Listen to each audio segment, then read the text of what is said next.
You're listening to the Black Eagles podcast with Sinan and Kaan Bayazit. Ahmet Dursun Sergen aldı. Sergen Bülent yan yana. Sergen Bülent. Sergen. Yanında Tümer var. Tümer'e doğru aksın kaybetti. Tümer topu aldı. Sergen aldı. Gol! Gol! Gol! Sergen attı. Sergen attı. Şampiyonluk geldi. Sergen attı. Şampiyonluk geldi. İbrahim'in pası. Roma. Şimdi Ahmet. İkinci gole gidiyor Beşiktaş. Ahmet. Ve gol!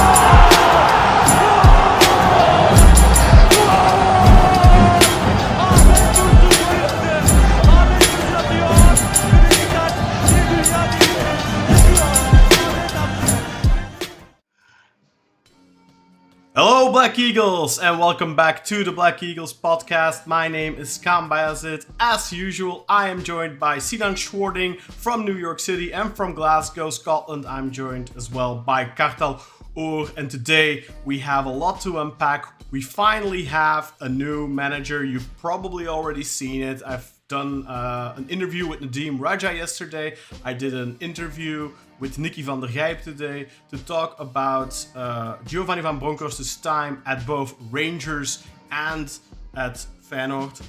And hopefully you've seen those videos, both of them or one of them. If you haven't, go and check those out. They are in the description of this video. But today we are going to talk about our feelings about the new appointment, the new coach of Beşiktaş. But before we do that, let's do some small talk. Sinan, how is New York City, my friend? Lovely, man. Summer's here a little early, I guess you could say. But yeah, if there's any construction sounds, I apologize. they've gotten to serious work on the sides of our building, so hopefully that doesn't interfere with our podcast. But yeah, it's been a bit strange day in Glasgow, to be honest. The last few days have been a bit strange. On and off rain. 1 minute it's all blue skies, nice weather. Next minute it's pouring down the rain. It's been like that the last 3 days. And for the Magbook, well, it's lovely, man. Typical really British weather, right? Yeah, that's right. It's very. They don't say for no reason that you can see the 4 seasons in 1 day in the UK. The 4 in 1 day, that's typical. It's exactly the same thing in Belgium, man. Like, we've had really a lot of rain recently, and then today the sun is shining. So I got to do, I was going to say I got to do some laundry, but I actually didn't. I did do some dishes though, because, obviously we have solar panels, so you only turn that shit on when the dishwasher when the sun is producing. Anyway, let's talk about Giovanni van Bronckhorst. A lot of feelings, I think, among the fan community. A lot of people are happy about it. They think, okay, we got a good manager, did well at Feyenoord, did a decent job at Glasgow Rangers, got to the Europa League final with the Rangers. It's a good signing. Then there's the other section of the fans who are like, hey, but we were promised Mourinho, we were promised Pochettino, we were promised Xavi. What is this? This isn't of that caliber of a name. And then Zidane. And then of course you still also have the people that maybe I think like Kartal, right? Kartal, who are a little bit squeamish about it because you don't feel very confident about how he performed in Scotland, right? Yeah. That's correct, yeah. So how are we gonna talk about this? Let's I think Sinan is probably very positive about the move. Sinan, am I right? Yeah. And Kartal? Yeah, I mean I'm optimistic is the term I'd use. Well, you know what? Let's start like that. Let's give us your first reaction when you saw the news, Sinan. What was your first reaction? What were your thoughts, the first couple of hours after the announcement, and how are you feeling about the general appointment of Giovanni van Bronckhorst? And I'll actually preface it with a bit of a story, which is that our friends from Scotland here have for a while, consistently not supported the move. So, respects to you guys. It's not like you're like being negative for the sake of being negative or anything like that. But for that reason, I never really voiced any like pro GVB takes because I didn't want to like troll you guys. You guys seem to be pretty like dead set in it. You know, like in our group chat, there's a tendency for people to like argue and find things to get mad at each other about. So it's like, all right, I'll just not voice that thought for the sake of like peace in the community. But I always viewed Giovanni van Bronckhorst much in the same way that I did Nuri Sahin, in that, and I think he's probably a better example of it in some ways. He has sort of ups and downs in his career. He has detractors, although on that side, I'd like to say something, put a pin in that. But at the same time, he's young enough. He's got a great pedigree as far as himself as a player, and even as a coach. God, that is so annoying. Why? Sorry, I don't know if you guys hear that, but there's an ambulance outside that's like just being obnoxious. Anyway. New York. Yeah, there it is. But no, it's I've always felt that when you have a coach as young as that, he's still establishing himself. He's still establishing his profile, as far as how he wants to play. And I think he has he's stumbled a couple times. I watched your interview, both of your interviews, Kaan, and it seems like there was some, somewhat minor critique about his playing style being like more pragmatic. Although he also, both of them spoke of like phases where he had the team playing more attacking and kind of inspiring or impressive. What's the term you guys are? Attractive. That's the word. Attractive. I think football, right? what Nicky said is that especially for the big games, in particular the big games against PSV, he really got the teams riled up. And I think that's kind of understandable because at the time Ajax were probably a little stronger and PSV were maybe more a match for them, even though PSV also won a title in those 4 years. But maybe that had something to do with it. Like PSV was more on their level. They were still, both PSV and Ajax were ahead of Feyenoord by quite a bit. But maybe the gap between PSV and Feyenoord was a little smaller than the gap between Ajax and Feyenoord, if that makes sense. Yeah, sure. No, but the thing that I took away from it is basically that the way he wants to play is attractive, and he, the horseshoe that was brought up a lot was, him playing around the back and using his fullbacks to kind of, probe and prod, which I actually appreciate that style of football. It reminds me a lot of like the Barca style that he, I guess it was maybe the generation after him. But you know what, Şenol Güneş in his second season, so not the first season, because I think the first season we played very attractive combination football. But in the second season, when Oğuzhan wasn't as good, when Talisca came into the fold, I think we played more similar style. We ticked the ball around a lot in a horseshoe. We probed more. We were a little less dynamic than we were the prior season when we were superior, very good in a combination. Yeah, no, and it's funny that you say that because I feel like whenever Turkish fans get excited about like this like tiki taka when people are stringing passes together out there, it's very often starting in the back in that way, coming up the sides and then sorry, is that noise on your guys' end? Oh, I think it's on Kartal's end because the squeaky door. I think that's his door. Oh yeah, I was like, what? I don't have doors, so it's not mine. And I hear like construction guys like going up the side.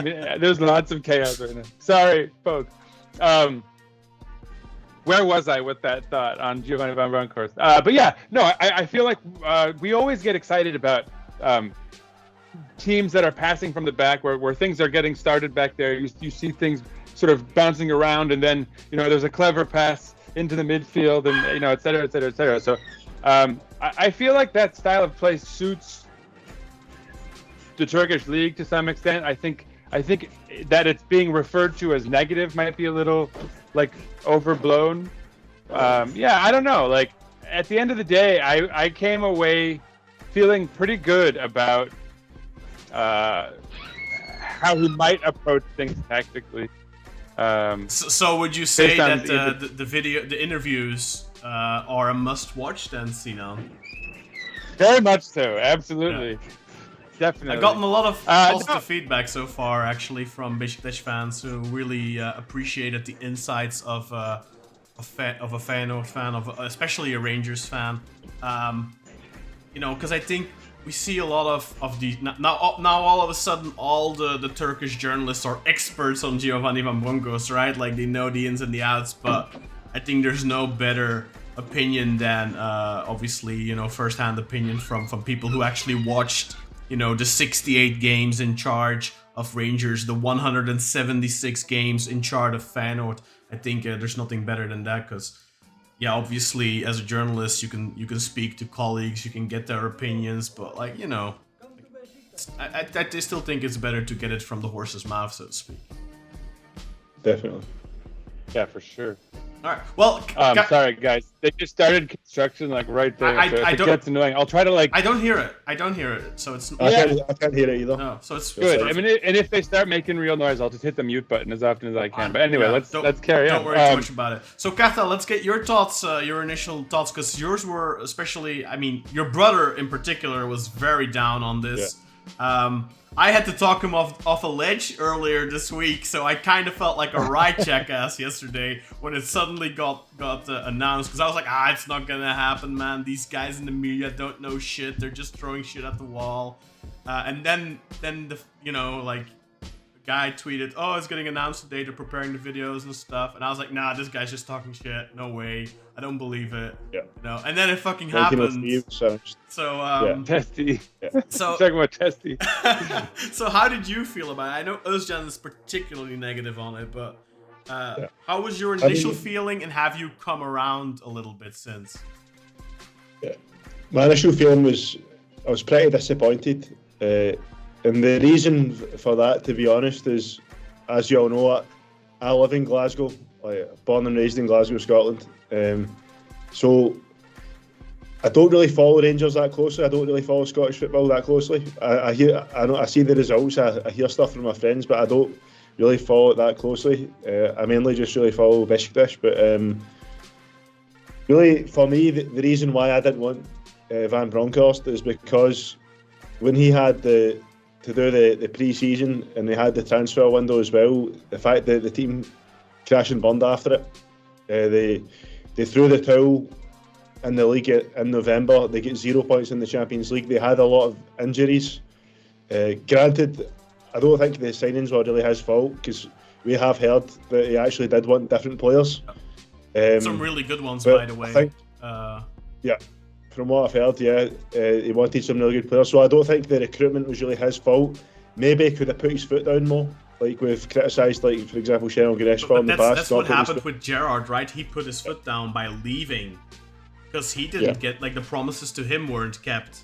And I mean, I looked at I had a proper couple of hours today on Transfer Market and looked at all the ins and outs, transfers and stuff like that. And if you look at when he came in the first season, he had obviously most of Gerrard's squad left. He had Calvin Bassey, he had Aribo, and those two players obviously. Nadim said this, said this in the interview as well. They were sold, and Aribo went to Southampton, and Bassey went to Ajax, and they weren't really replaced. Yeah, and he ended up at Fulham now.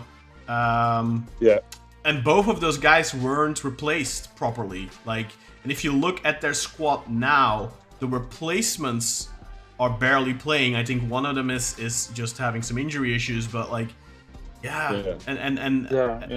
Leon King is somebody that he gave his debut at 18, and that was a guy that was back then touted as maybe a promising player, but obviously it was in the context of, well, we're kind of forced to play him, so let's just prop him up a little bit. But then if you look what his career is now 2 years further, he hasn't really done much in terms of development. So it really does look like it was a little bit of a squad issue.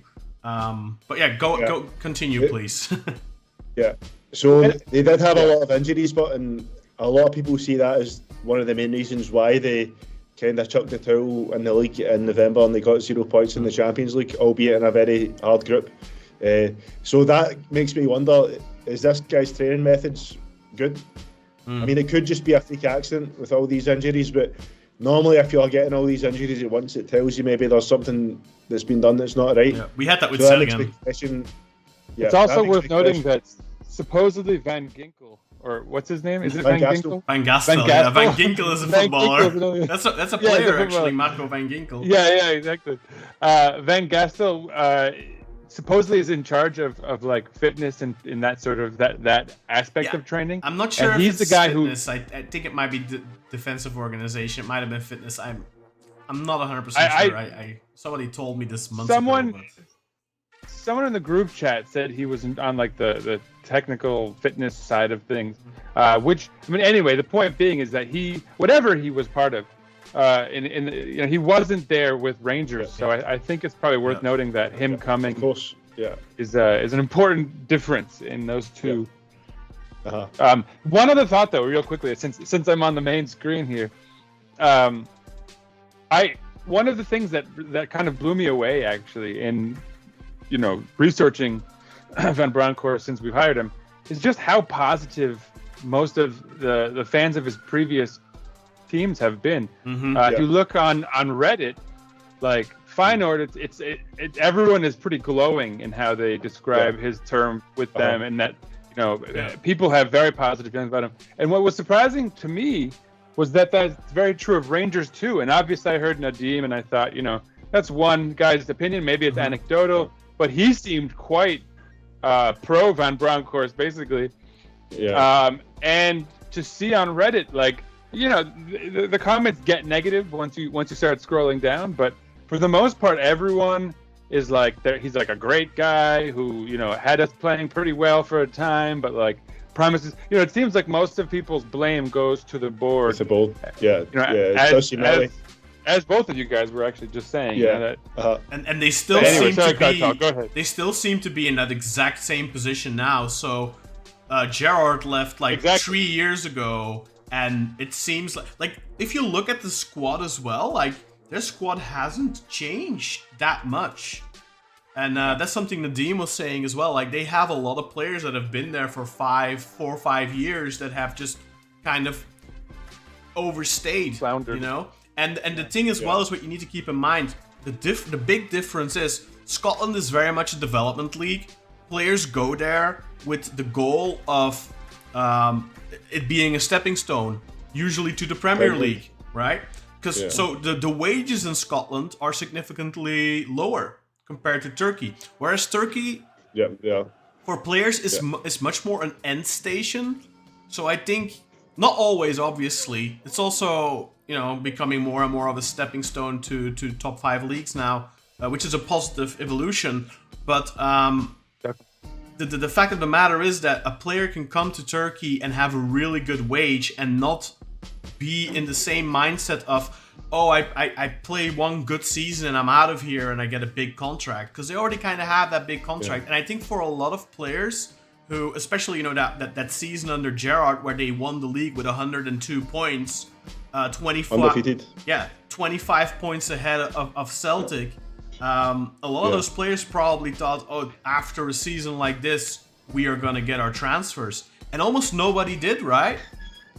Most of them stayed, and I think that for some people could work in a very demotivating way, which is clearly at least part of the problem at Rangers to this day, is that they seem to have some squad issues.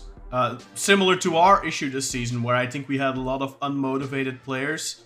Remember watching Gezal's speech in the dressing room? He pretty much said it, he said he almost said it out loud. Like, I know a lot of you guys, want to leave. Some of you, everyone has their problems, blah, blah, blah. So it's something recognizable. But it does seem like a lot of the problems at Rangers under Gerrard and at the end of Gerrard's tail there, and then tenure. And then during Van Bronckhorst's, and now as well during Philippe Clement's tenure, seem to be squad-related issues. So, Well, what I will say though, Kaan, is to give credit to Clement, the guy really kept him in the race right till the end. Like up until about end of April, start of May. It was in Rangers' hands, so you need to say that, give credit to Clemente saying that he kept that team in the race. Yeah. Anyway. Yeah, whereas... Although, with that said, the Kartal, the fall-off that you're speaking of then with Clement also sort of underlines the fall-off previously with Giovanni van Bronckhorst. So maybe it wasn't Giovanni's training so much as that something systemic. That fall-off I'm going to get to in a second because it's actually... I mean... I want to get to that in a bit, but I'm just gonna quickly give my thoughts on the move before I get into touching on this subject. So I didn't quite finish my point. Oh, go ahead. Sorry, Kartal. Yeah. So, like I said, a major reason was when he had the summer to himself. They had a lot of injuries, which ultimately led to them getting 0 points in the Champions League and throwing the towel in the league in November. So they are two of my main concerns. Another concern for myself was in the Old Firm games, there was two very big losses, a 3-0 loss to Celtic in the 21-22 season in the second half. And that was actually where the league kind of turned, because when Van Bronckhorst first came and replaced Gerrard in about November time, Rangers were 4 points ahead. And what turned that season was that 3-0 gubbin at the hands of Postecoglou Celtic. That's what really turned the tide, and then Celtic went basically steamrolled the rest of the season. And then in that second season, the start of the season, they lost 4-0 again to Postecoglou Celtic. And that was kind of the start of them throwing in that towel, as I speak of. Obviously, there's some great positives there as well. A phenomenal historic run to the Europa League final, where they played some great games. And then obviously they won the Scottish Cup as well. So that they are two huge positives, but I think there were a lot of negatives about his Rangers tenure as well. I mean, not just the results as well. I think even the people that are positive about Van Bronckhorst in the comments on Reddit, even the Feyenoord fans as well, they all say that football can be quite boring because it's a lot of kind of just passing it around the back. I mean, what I will say is at least it is a possession-based game. But I would prefer like maybe a more direct approach. Like I could see how that could get quite boring, as maybe passing the ball around the back a lot. Yeah, I mean, and it's obviously a matter of preference, but like I personally have always, and I think it's like in part because like Kaan and I grew up with those like legendary Barca sides that would like, you know, just hold the ball and be pinging it around and playing it around. Then suddenly there'd be this decisive pass. And granted, right, you have like a Ronaldinho or a Messi or whoever.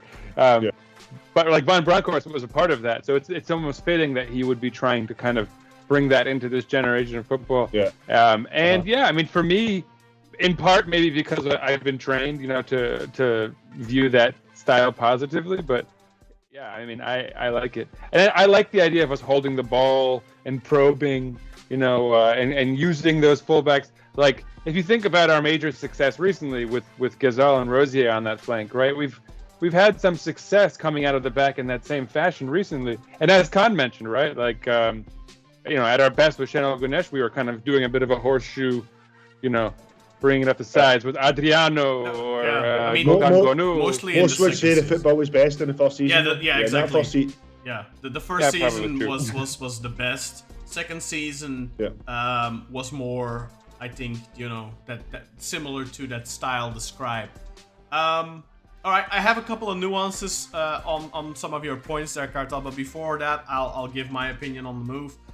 Initially, when his name came up in January, obviously, the deal was very close in January already, and obviously it broke down because he couldn't get his assistant, Van Gastel, to get out of his contract with NAC Breda, and Breda were of course right to not let him go because ultimately he ended up getting them promoted in the playoffs, so now they're up to the Eredivisie, so that was a good call on their side not to let him out of his contract. So back in January, I was largely positive about the move, but I have to say, both of you, with your negativity, kind of got in my ear, and I was like, maybe it's not the right fit. And then obviously the Santos move didn't go really well, and with Santos we kind of knew, well, that's not really the football we want to see. And then some people were constantly driving home, the football he plays is defensive and it's not what we want and it's not attacking football. And that's very much the mindset I kind of stayed into until I started digging into it further. Obviously, until yesterday, I didn't think I would have to do my homework, because I didn't think he was going to come. But then once I started delving more into it, I have really turned around on it and I've become a lot more positive. Now, I do have to say, I talked myself into Santos, although it's a little different. But with Giovanni van Bronckhorst, I'm really starting to see a lot of positives. And I think like Nadim,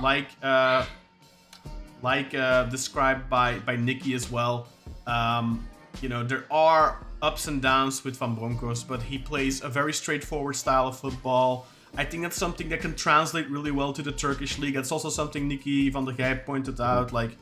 Obviously the Turkish league isn't the most tactically advanced. I think that his style is going to translate pretty well to the Turkish football. And on top of that, he's a great motivator. He's great with players. He has great relationships with players. I think in general he's a good appointment. Now the main thing is going to be building a good squad around him, giving him the right players, and if all of that, and that's the same with anyone, right? Like anyone who comes in, even if if we would have brought in Mourinho, you still would have had to give him a good squad, and that's the same for any coach that comes in, because we, with the building blocks we have, we only really have a couple of good players, and the rest really have to go.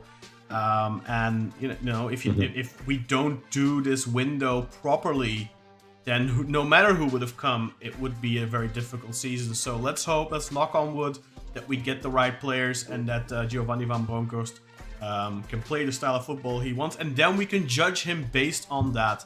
And we will know better than anyone then, is it Van Bronckhorst's fault if it doesn't go well, or is it the board's fault, whatever, or, is it thanks to him it's going well, or blah, blah, blah, all that kind of stuff. So for now, I am actually quite positive on the move. I'm happy with it. I think he's a charismatic person, and I think personality-wise, he fits Beşiktaş perfectly. Remember when we were talking about Jose Mourinho, we were talking about he isn't really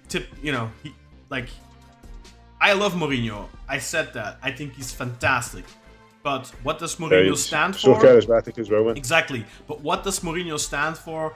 Mourinho stands for a lot of pressuring on referees, a lot of complaining, a lot of controversy. Very smart man, obviously. But I don't think that style really fits Beşiktaş.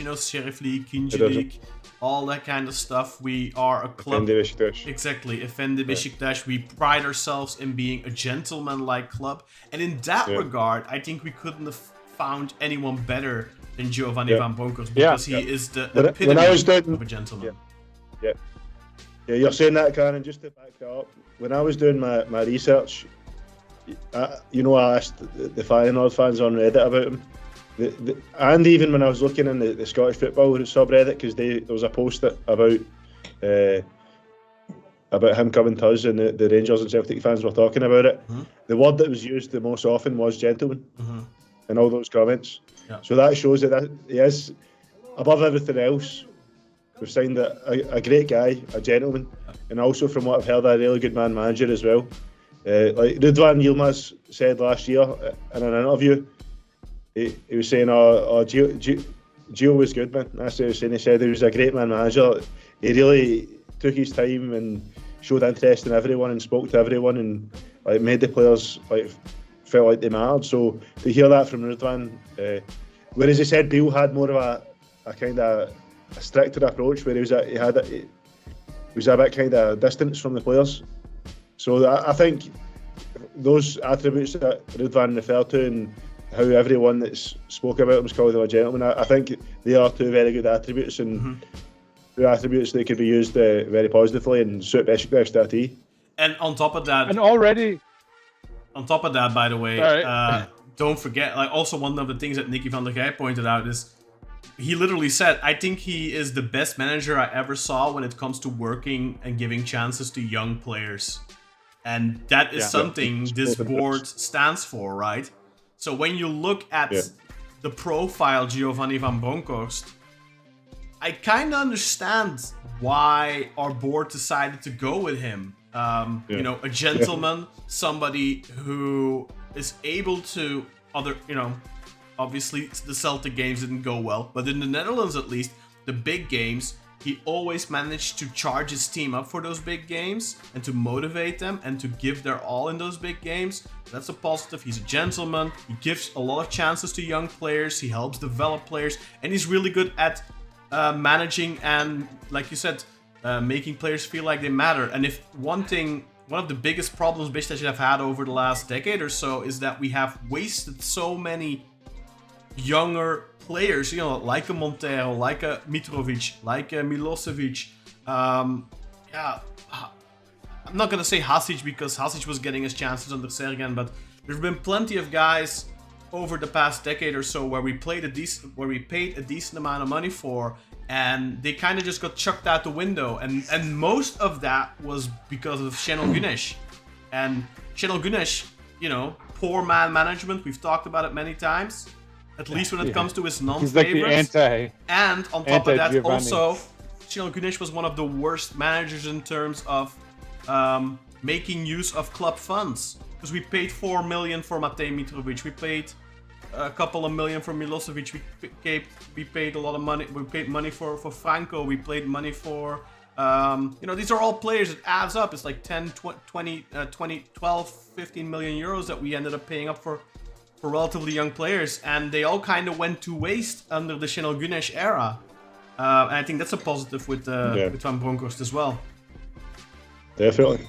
I mean, another point as far as him being, a gentleman or whatever it is, I think we've already seen a little bit of that, right? We've already been a witness to it as far as his approach to Serdar Topraktepe, who he's already been complimentary of, like publicly, right?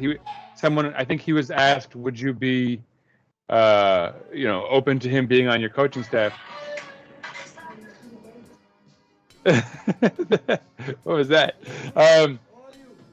But yeah, so they asked, would you be willing to take Serdar Topraktepe onto your staff? And he said, I would never turn down, a cup-winning manager, and their advice. So like he's already shown a kind of humility in being willing to sort of take someone onto his staff that's already within the club. Obviously, a native Turkish speaker, which he needs anyway. I don't know does Serdar Topraktepe speak English, or does he have a second language? I've no idea. I don't know.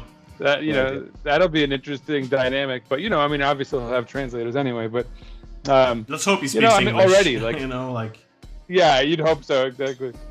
But yeah, you like those little gestures, right? Even like a day into his tenure with Beşiktaş, and he's already saying the right thing. So, it seems like a great guy at the very least.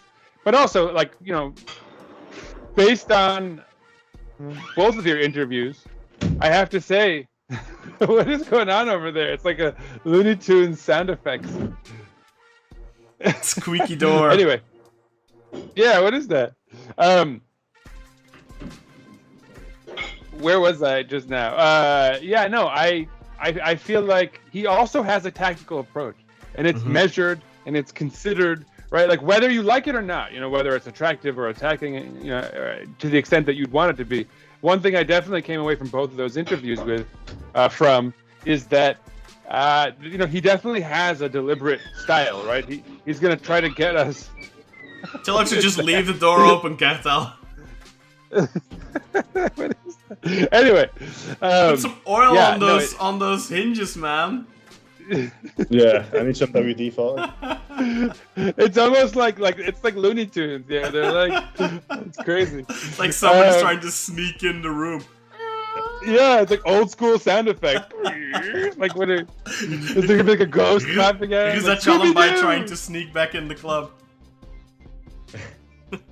No, but it's nice that we have someone who has an obvious like playing style. Like he's gonna try to get us to play, and like I feel like the last 2 seasons, it's been kind of hard to pinpoint, like, what are we trying to do out there? Oh, you yeah, know? for And, sure. And Yeah. like, short of like, oh, okay, we're trying to get like Abubakar and the ball. We're trying to get Abubakar the ball somewhere where he can, do something with it, with his little magic or whatever. But like beyond that, there wasn't much of a plan for the most part. So it's definitely good news that we're gonna have someone coming in, All right, trying to get us to play a certain way. Kartal, you ready for me to start debunking some of your concerns, Yeah, perhaps? Yeah, go for So it. one of the big points that you make, right, is he tapped out of the league in November. And one of the other big points you make is he wasted or whatever. Well, not so much you, but in general, one of the points that are made is like he took over a very successful Steven Gerrard team that obviously got a record amount of points in the previous season and all that. So I actually went and looked. I looked at the date that our dear friend Giovanni van Bronckhorst, our new coach, took over at Rangers, and then I looked at all the league matches that were played under Steven Gerrard. So under Steven Gerrard, 13 league matches were played at the beginning of the 2021-2022 season. And from those 13 league matches, they won 9, they drew 3, and they lost 1. So they got a total of 30 points out of a potential 39, right? So that is, I forgot to write the average. I'm just gonna quickly calculate that.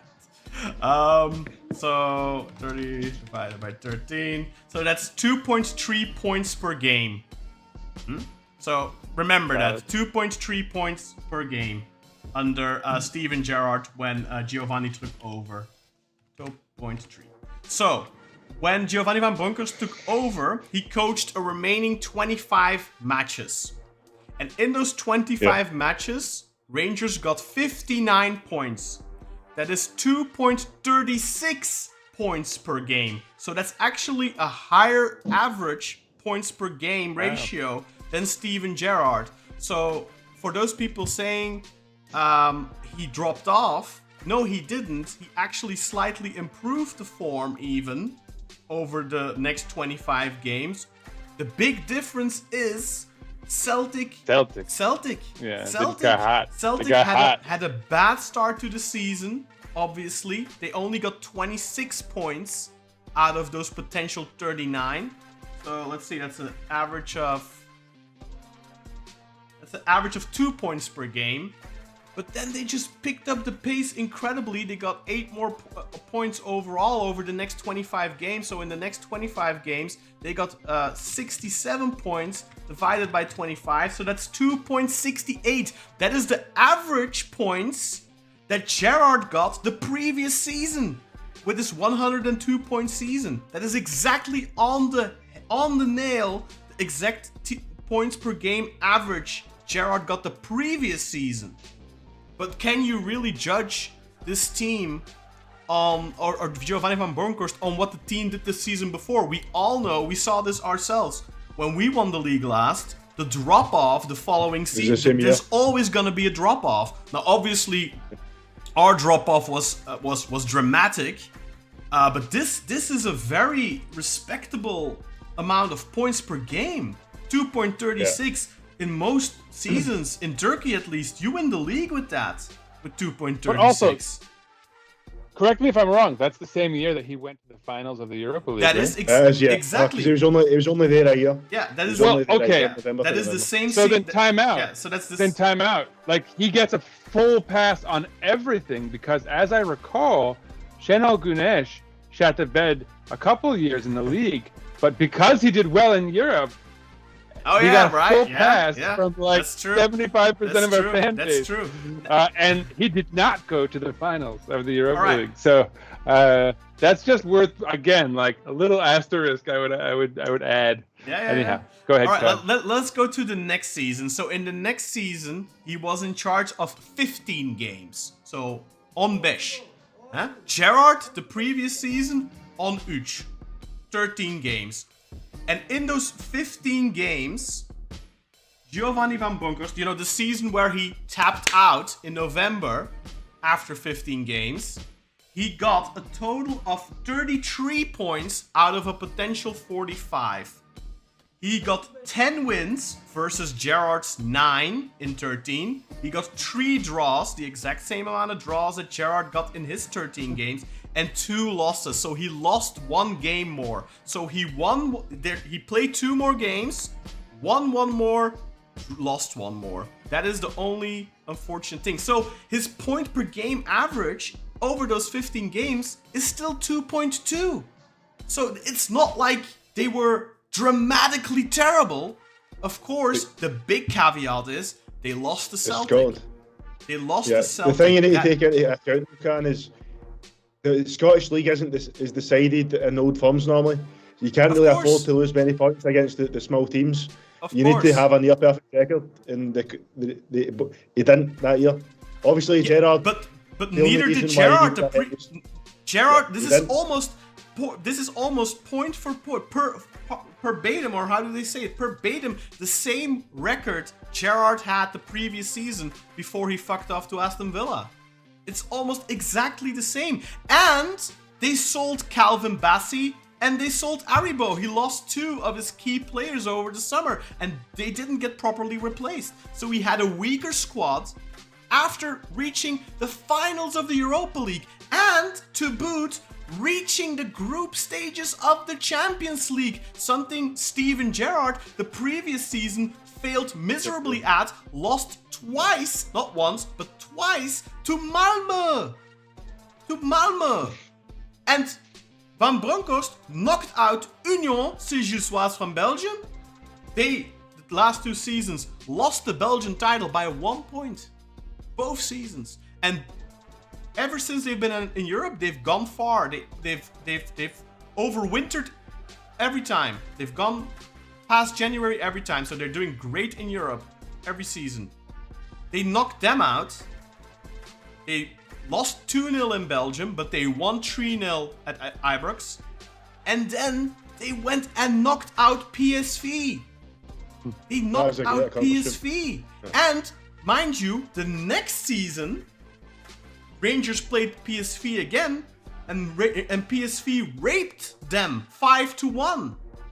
Just to give you an idea. So this stigma of that he was terrible, I think, is a load of hooey. The only thing that I do, of course, agree with, like you said, one of the big differences is Gerrard in his in those 13 games played Celtic and beat Celtic. That is the big difference. And Van Bronckhorst played Celtic 3 times in the league. I think it's 3 times at least. Only managed to get a point once and lost all the other games. And that is the big difference. And he did beat him in the cup though. He won a cup game. Yeah. But in the league, he obviously his Rangers came up terribly short against a very. They get destroyed. They get absolutely destroyed twice. Yeah. But you have to keep in mind as well, where is Celtic's coach now that was in charge of Celtic at the time? Where is he now? And how is he seen in the world of football right now? Yeah. Right? You have to take that into consideration too. Who's at Celtic now? Brendan Rodgers. Exactly. I think if you put Giovanni van Bronckhorst up against Brendan Rodgers, I'd like to see that match. Yeah, maybe if something else happened. I mean, but Brendan is a very good coach, though. You can't discredit Brendan Rodgers. He's done great things in England and in his previous stint in Celtic. But so, I mean, the important thing to note, though, is that like if the major knock on him is that he doesn't perform in big matches, that not only that does that not extend out to his time with Feyenoord, it's also not true with Rangers, right? Because you could say arguably his biggest match would have been in Europe, in the Europa League, and they showed up time and again, right, through quite a few big matches. Celtic twice, though. That's unacceptable here. Their fans were raging. Like, when's the last time they played Champions League? They play Champions League. And frankly, like, as far as I'm aware, and granted, I'm not going to pretend like I follow the Scottish League, but Celtic has been, far superior to Rangers for a good maybe 2 decades, right? I mean, it wasn't that long ago that Rangers was like bankrupt. went down, after right? They bust. went bankrupt. Yeah, That's what I mean. Like After But that Rangers gave- went bankrupt. That gave Celtic almost a decade of padding of like their leverage, coffers. basically. Exactly. You know, so yeah. they have so many. Like, what is the big, what is the big takeaway we got from the Nadim interview? What is the big takeaway I've gotten from watching actually some podcasts with Rangers fans? There was actually a really good podcast released just 5 days ago, exactly on the topic Giovanni van Bronckhorst. Like, they knew it was coming. I should actually link that. I'll link that. I'll try if I can find it again. I'll link it on Twitter. It was from. Sorry. I'll listen to that. It was really good. I listened to it this morning. It was like an hour long. It was like 3 Rangers fans, and they talked about Van Bronckhorst this time. I'm gonna look for it. I'm gonna link it on Twitter or something. But regardless, so it's just. I think that his time at Rangers is overshadowed by those old firms, like you say, and of course it is incredibly important to win those. But the recruitment has been a big issue, and that is a fair point. Yeah, the recruitment. Yeah, but I think the Champions League getting 0 points in the Champions League that's not acceptable either for a club like Rangers. I don't agree with that. I don't agree with that at all. Yeah, but we see that as a black mark in our history that we get 0 points in the Champions League, do we not? No, that's not true. You and Özcan obsess about that and see that as a black mark. I couldn't give a fuck. A lot of people, most of the fan base, I hardly remember it, to be honest. most of the fan base see that as a black mark. It's embarrassing, and it's the same for Rangers, because Rangers are a huge club just like we are. They've actually in Europe have had more success than we have as well.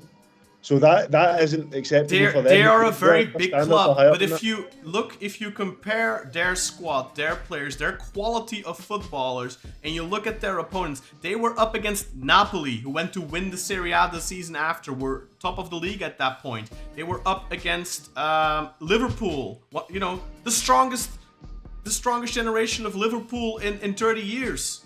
They were up against Liverpool, and they were up against Ajax, coming off of an amazing period as well. That was the tail end of that, but this was still the Ajax with Dusan Tadic and Daley Blind and lots of. Didn't they go names. to the semifinals like the year prior? Wasn't no, that was 2019 when they went to the semis. That was like 3 years before. 2 years prior. But getting 0 points in that group, getting 0 points in that group. I mean, as a fan living in.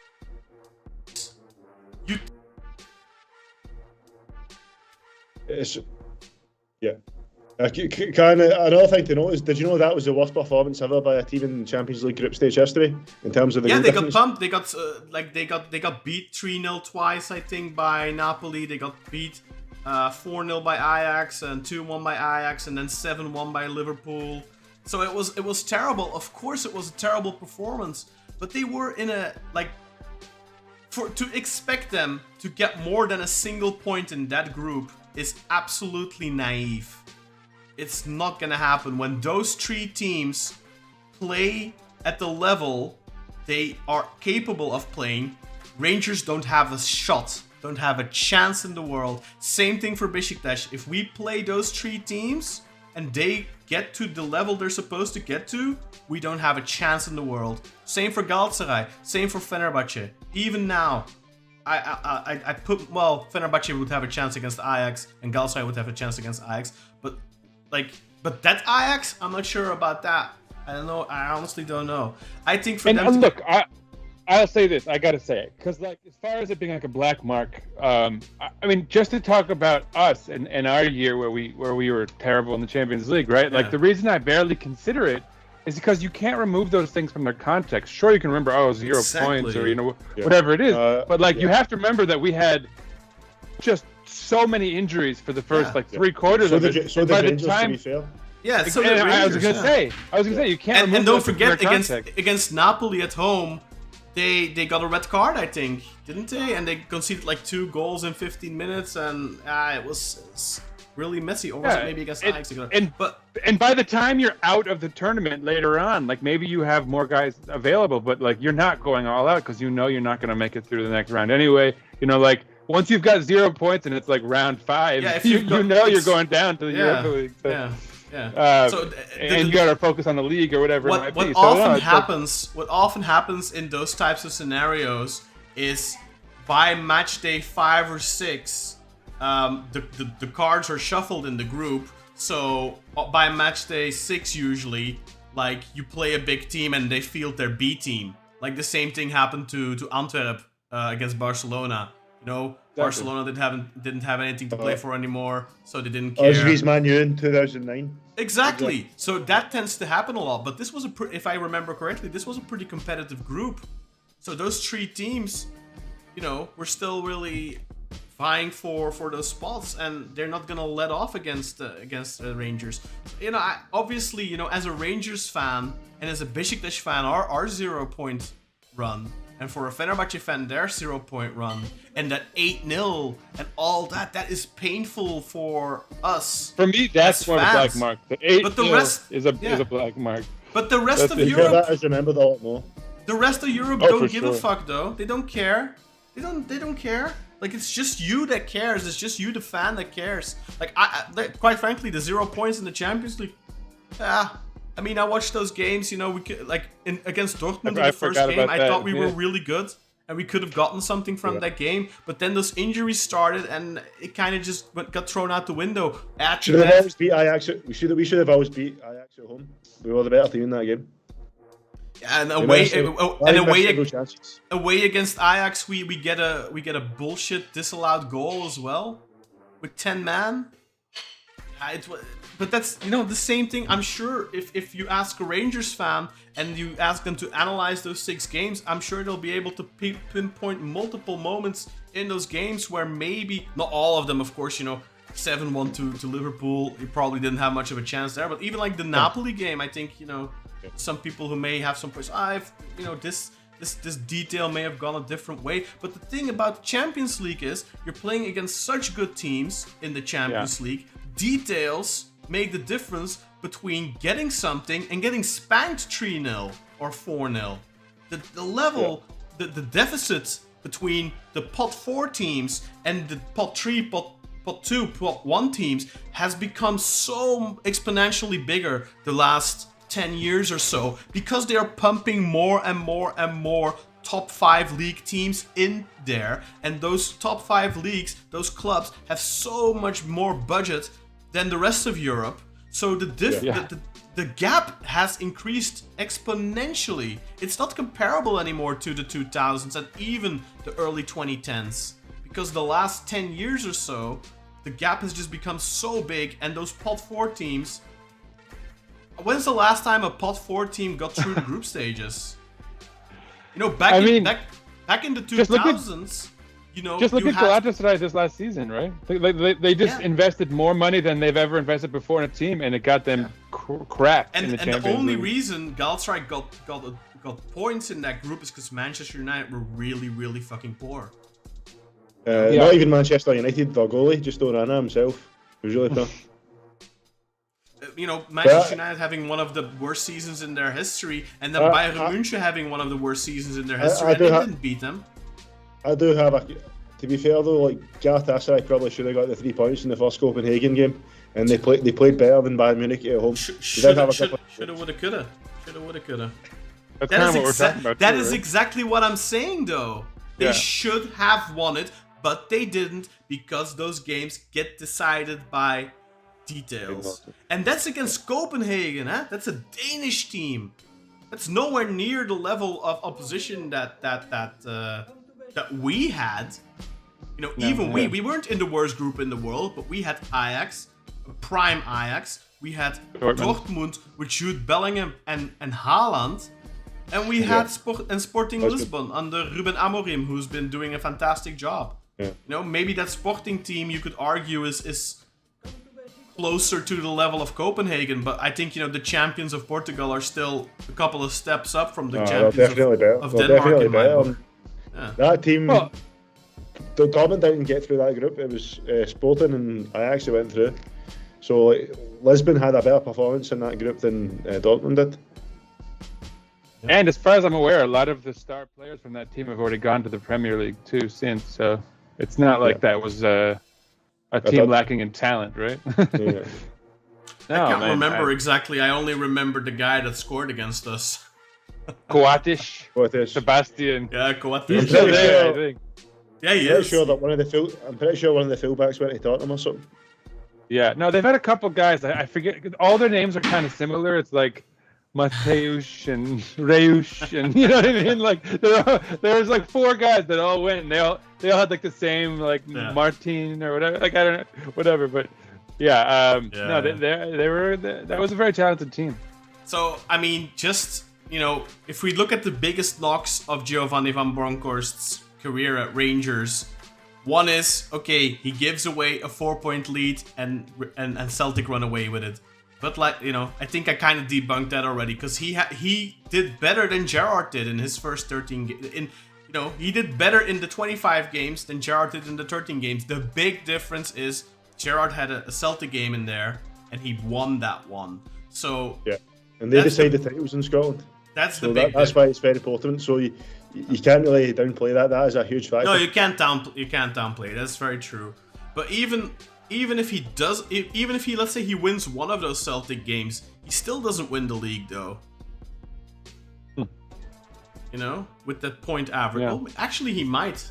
I have to calculate because they would have 3 points more. They would have 3 points less. So it's 6 points. So then he might win the league. But yeah, it's those big games decided it. But Celtic were phenomenal, obviously based purely on the form. I didn't watch them, so I can't really judge. But I mean, we're looking at players from. I think we've been looking at Jota for. The last 2 seasons and thinking, oh, that's somebody we'd like to get. That's somebody who played at Celtic at the time, right? And I mean, didn't they have a couple of really good Japanese players and stuff like that as well? So still do. Hatate, Kyogo, Maeda. Yeah, they have a very exciting. They have a lot more exciting players. When I look at the Rangers team that Van Bronckhorst coached, even now. Who is an exciting player in that squad? I can't say. Friedel. No, but seriously, can you name a single player that plays for Rangers right now that you would love to have in Beşiktaş, other than Ridvan because he's Turkish? I don't even know Ridvan. He's injured too much. No, exactly. But can you name a single player? Do they have like a Ernest Mucci, a Musrati, a Semi that you can point to that you're like, oh, I would really like to get that one? Other than maybe Calvin Bassey, who obviously was gone the second season. To be honest with you, I don't really watch them enough to make a comment like that, and because of that, I'd say no. But do they still have Alfredo Morales? Do they still have? He was Santos. He was there, but he left. So you know. Like at his peak, I would have wanted him maybe. That's one of those guys that got. That's one of the guys that was said that he mentally checked out. Yeah. Him at his peak's 20 million, so there's no way we got him at his peak. Of course not. Yeah. No. Sorry. I just mean like when Kaan said, was there anyone you would take to our squad? I said I would have taken him at his peak, but. That was like 6 years ago or something. The only player I think from looking at that from his first season that I would love to have in Beşiktaş right now, I think is Calvin Bassey. I think we could really use him as a central defender. Maybe if Masuaku leaves as a left back too, but that's somebody definitely. Like if I look at their midfield, like Olivier Raskin, for example, who they have now, like that's not a player that particularly excites me. I watched him in Belgium. Was a good player, but if I look at our midfield, Jetson, Musrati, Mucci, there's not a single player I'd take over those 3. Yeah. And and they don't have a particularly exciting striker. They don't have a particularly exciting winger. Only Tavernier I like. But I think he's probably past his best at this point. He was really he's good in his back 30s then. now. Yeah, he's a really that's a player I really actually would have liked like 2-3 years ago maybe, but at this point, so it's like, and then if you look at Celtic, I'm sure you can pinpoint a couple of players there. I mean, obviously Sinan and I have a bit of a Japanese bias, but like and I mean, probably like Celtic have got some like Hatate, Matt O'Reilly. Matt O'Reilly's rated at 20-30 million now, so obviously 19 goals, 13 assists this season for Celtic. Not selected for Denmark for some reason. Makes no sense whatsoever. But like he's a very exciting young player. And then of course you had Chota a couple of years ago. You have the whole Japanese contingent. Like there's a bunch of players I would take from Celtic. But there's not a single one I can think of from Rangers other than Bassi at the time. You know? And I think that says something. You know, they had Ianis Hadji, I think, back then. And Ianis Hadji, very exciting name. Didn't really work out. Exciting name. But like you said, didn't work out. Didn't work out in Belgium either. Flopped for Genk. Flopped at Rangers too. So it's an exciting name. But when push comes to shove, it's not really, right? He never really made it anywhere. He's been a flop everywhere he's gone in Europe, other than back in home in Romania. So yeah, I think there's a lot of caveats to be put next to the negative marks of Van Bronckhorst. The only legitimate concern I have, and that I share with you, is the performances in those Old Firm games, because those are going to be very similar in terms of pressure, in terms of right now. Rangers, of course, were the underdogs in those games. And Beşiktaş are very much going to be the underdogs in the games against Fenerbahce and against Galatasaray, especially against Fenerbahce. You know? Well, going off... Apart from that, I'd say they were the underdogs, apart from the first one where he lost 3-0, because at that point, Rangers were ahead in the league and they were the defending champions. Yeah. So other than that game, I'd say I'd agree with that, but not in that first game, people weren't expecting Rangers to lose 3-0 like that. Yeah, no. And it's worth noting, right, as far as like a coach who's performed well for us but not in derbies. I think the only one I can think of would be Bilic, Slaven Bilic. And realistically, like, dude is very well liked by our fan base. I don't think, right, had he not left on his own accord, I'm sure he would have stuck around, right? It's not like he was like under threat of being fired. So, I mean, he was still a very popular coach despite not winning derbies. And again, right, like it's slightly anecdotal to talk about his inability to win derbies over such a short period of time, where, as Kaan said, Celtic was so much better, talent-wise. So, like, for example, if next season we lose all of our derbies to Feyenoord and Galatasaray, like, is it because Giovanni van Bronckhorst is not a good manager, or is it because their squad values are probably going to be like 120 million double R's, Irish, exactly. Yeah. To be fair, I don't think the gap in the actual transfer market value between Celtic and Rangers is very high. It's 30-40 million, so it's not like double or anything like that. But there is definitely. But that is a lot of money based on a 120-130 million squad, right? Like, I don't know exactly. Yeah, exactly. And obviously that's Transfermarkt, and Transfermarkt those values mean fuck all sometimes. But and furthermore, as you said, Kaan, right? Celtic has guys whose career trajectory is going up. Yeah. Whereas Rangers is kind of doing the opposite, right? They're like getting guys in who are more established because they're trying to get results immediately because they're kind of chasing all the time. So, the profile of the clubs is different too.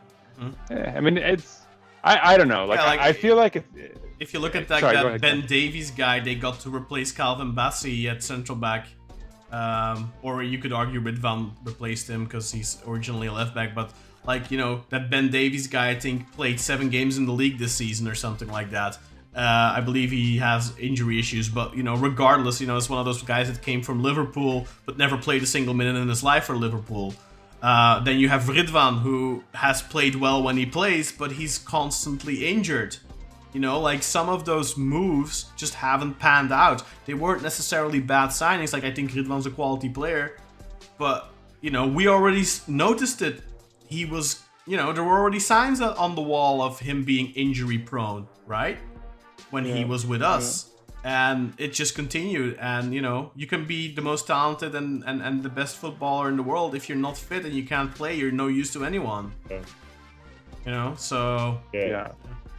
I want to delve into some more numbers here, because I did a lot of homework. So, obviously, everyone can see on Transfermarkt that Giovanni van Bronckhorst was in charge of 68 games for Rangers, and in that he got an average of 2.01 points per game. So basically 2 points per game. But from those 68 games, there were 40 league matches, 40 Scottish league matches in which he was in charge. So in his first season, he was in charge of 25 games. In his second season, when he got sacked, he was in charge of 15 for a total of 40. In those 40 games, his point average is 2.34. Wow. 2.34. That is not bad, guys. And That's pretty good. let's not forget, first season, Europa League final, knocks out Red Bull Leipzig, knocks out Borussia Dortmund. Borussia Dortmund with Jude Bellingham. And Erling Haaland was also there, but he was injured, so they were lucky. And then they lose the final to Sevilla, the kings of the Europa League. Yeah. Everybody's On lined to that. penalties! On penalties! It was Frankfurt. It wasn't Sevilla. Rangers lost to Frankfurt in the final. Oh, That's Frankfurt. Sevilla. Was it Frankfurt? Oh, that was a Yes, great Frankfurt side, though, right? That was that year that they were really exciting. Yeah. They had like Kostic as a left wing back, and Olivier Glasner was our coach. Oh, my excuse. For some reason, I got Sevilla in my head. But they lost that Europa. That was the year after Sevilla won it. Okay. Sevilla won it the year after. But that doesn't change the fact that they lost it based on penalties. They lost by one penalty. So And that was a really good Frankfurt side. I mean, they were like the yeah. talk of Europe that year. Imagine they win that. It completely changes everything. And you want to know something interesting? That final is the first and only final that Giovanni van Bronckhorst has ever lost as a coach. Unless I am missing something and he played a Super Cup, a Scottish Super Cup or something that he lost.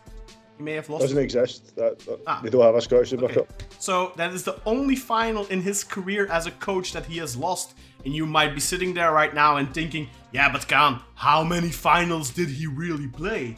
Well, let me tell you how many finals he played. So alongside those Europa League finals, he also played the Scottish Cup final, won that. Won that. He played two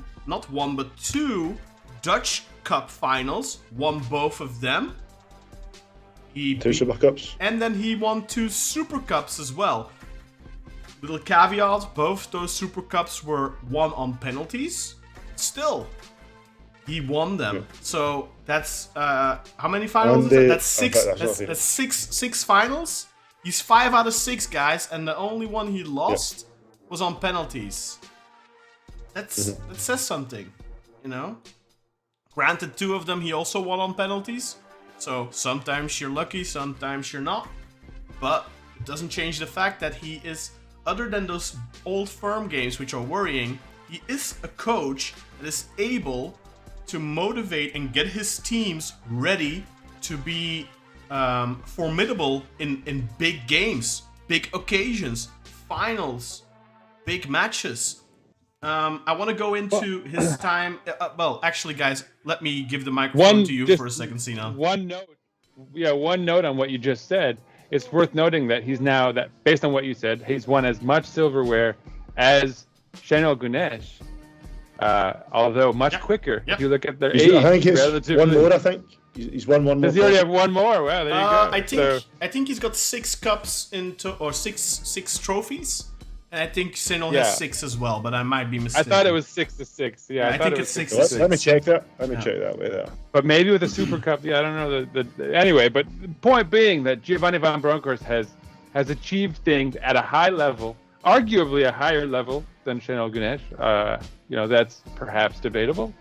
But in a very short period of time, right? He's still quite a young manager. He's 49 years old. 49 years old. So for a coach, that's still and he's young because he was like an elite footballer, like for Kaan for much of our youth. Sorry, I do apologise, guys. It was 6-6. That's correct. For some reason, I had in my head that Gio had one more, but it's 6 each. But how many years are there between Giovanni van Bronckhorst and Şenol? Like 24 or something? There is 24 years. 23 years between them. 23. Yeah, 23 years. It could be. So it could be 7-6 for when the Super Cup happens pretty soon, right? Yeah, maybe. You can add some quick silverware to the knock cabinet. on wood. That would be a great right. start. So, I just want to recap his time at Rangers. So, I think I just want to emphasize again, getting to the the UEFA Champions League group stages is massive as well. That's 30 to 40 million euros he won for his club by doing so. And how often do you see a club that finished second reach the Champions League group stages nowadays?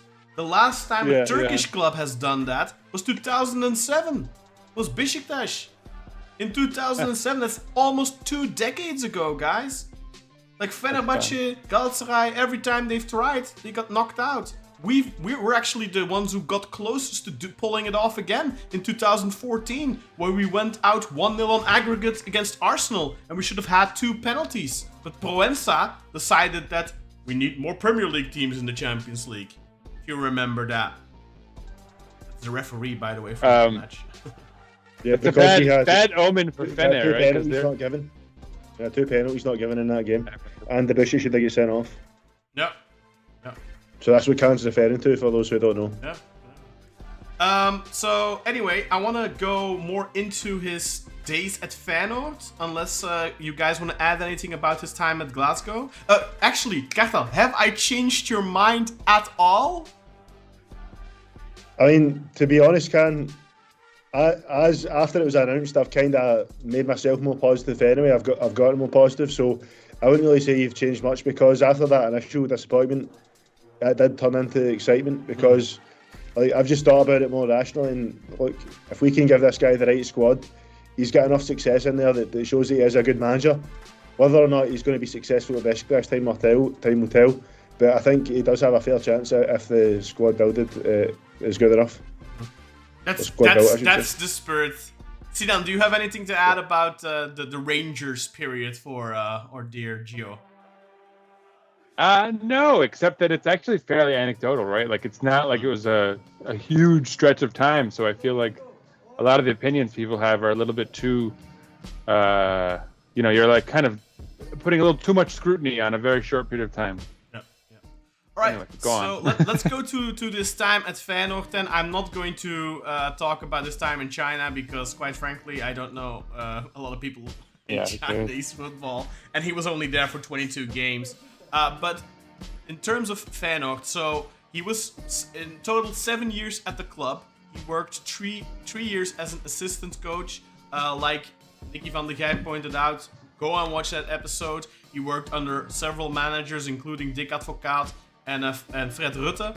And he took over from Fred Rutte and was the coach starting in the 2015-2016 season. At that point, I'm not 100% sure, I didn't write this down, but I think the last time Feyenoord won a trophy was 2008. So 7 years prior is the last time they won a trophy. So in 2015-2016, he starts off his Feyenoord career, and it's rocky. It's not easy. He has a 7-game winless streak, and people start doubting him. But he gets the train back on track, and he finishes off the season in 3rd place with 63 points out of 34 games, by the way. That's the old Super League format, if you'll remember. For the longest time, we had 18 teams in the league, and when you have 18 teams, you play 34 games. So he got 63 points out of those 34 games. That is a point per game average of only 1.85, so that's not very impressive. But he does finish off that season by winning the Dutch Cup, the first trophy for Feyenoord in 7 years' time, and he beats, I believe it's Utrecht in the final 2-1. Then the next season, in the 2016-2017 season, he starts off, he actually wins the league with Feyenoord for the first time since 1999. 18 years they had to wait to win the Eredivisie. The first time in the new millennium, into 2000s, they were crowned champions. They finished the season on 82 points, which was 1 point more than PSV and 5 points more than Ajax, with a 2.41 point per game average over that season. Very impressive. Very impressive. So 2 seasons. Those numbers are a lot more impressive to me than the ones in Scotland, because the Eredivisie is a much more competitive league. So I'll add that as well. Yeah. So that's 2 for 2, eh? If you're counting, 2 seasons, 2 trophies. Season number 3. Again, he starts off the season by winning a trophy. He wins the Super Cup, or the Johan Cruijffschaal, against Vitesse. It was 1-1 after regular time, but 4-2 on penalties. So he starts off the season with a trophy. He also wins the Dutch Cup against AZ Alkmaar, 3-0 in the final. Spicy little detail, Feyenoord finished 4th in the league, so that's disappointing. And AZ actually finished 5 points ahead of them that season in 3rd place. Feyenoord end the season with 66 points, 17 points behind the eventual champions PSV Eindhoven, 13 points behind Ajax, and like I mentioned, 5 behind AZ, with 1.94 points per game average. And then in his final season in charge of Feyenoord, he starts off the season yet again by winning a Super Cup against PSV, the reigning champions, 0-0 at full time, and they win it 5-6 on penalties. Juicy detail, Super Cup is always played in the stadium of the champions. So this game was played on PSV's pitch. So they won actually against the champions in their own home. They finished the season in 3rd place with 65 points. Again, not super impressive. 21 points behind the champions Ajax and 18 behind PSV for an average points per game of 1.91. Any comments to that, guys? Like, I have a bunch more stuff I want to point out, but if any of you want to interject in the meantime, please go ahead. Yeah, I think in terms of the league numbers, he had one exceptional season where he won the league, and that was brilliant. Yeah. The first, I think it was, did you say the 17 or 18 years? It was the first league title. 16, 17 is when they won the league, so the same. Yeah, 16, 17. Yeah. So how many years was it, sorry? Was 18 it years. 17 or 18? 18 years. 18 years, so that's huge, man. That alongside the Europa League final was probably his biggest accomplishment. On the other hand, the other seasons, you might look at that and say, "Oh, that's not very impressive." But I think you need to bear in mind that, like, Feyenoord, although they're like the 3rd biggest team in the Netherlands, they're not like us, where we're a very close 3rd. Mm-hmm. They're quite a distant 3rd. Am I right in saying that, Ken? Very much so in the last 25 years, because obviously they only have, I believe, 2 championships in 25. Well, 3 if you count 1999, which is technically 25 years ago. So, compared to PSV and Ajax, over the last 25 years, they have been significantly less successful. Yeah.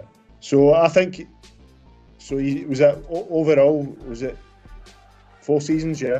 4 seasons, 5 trophies. Yeah. A trophy every season. So I think you have 3 league seasons where he's just about done as expected in terms of domestically, and then you've got 1 exceptional season, and then you've got really a great cup performance there. Yeah, so I think there is a lot of positives to take away from that. I think, especially if you look at it through the lens of Feyenoord right now, that those seasons where he got 63, 65, and 66 points, which I think that's the bare minimum you'd expect.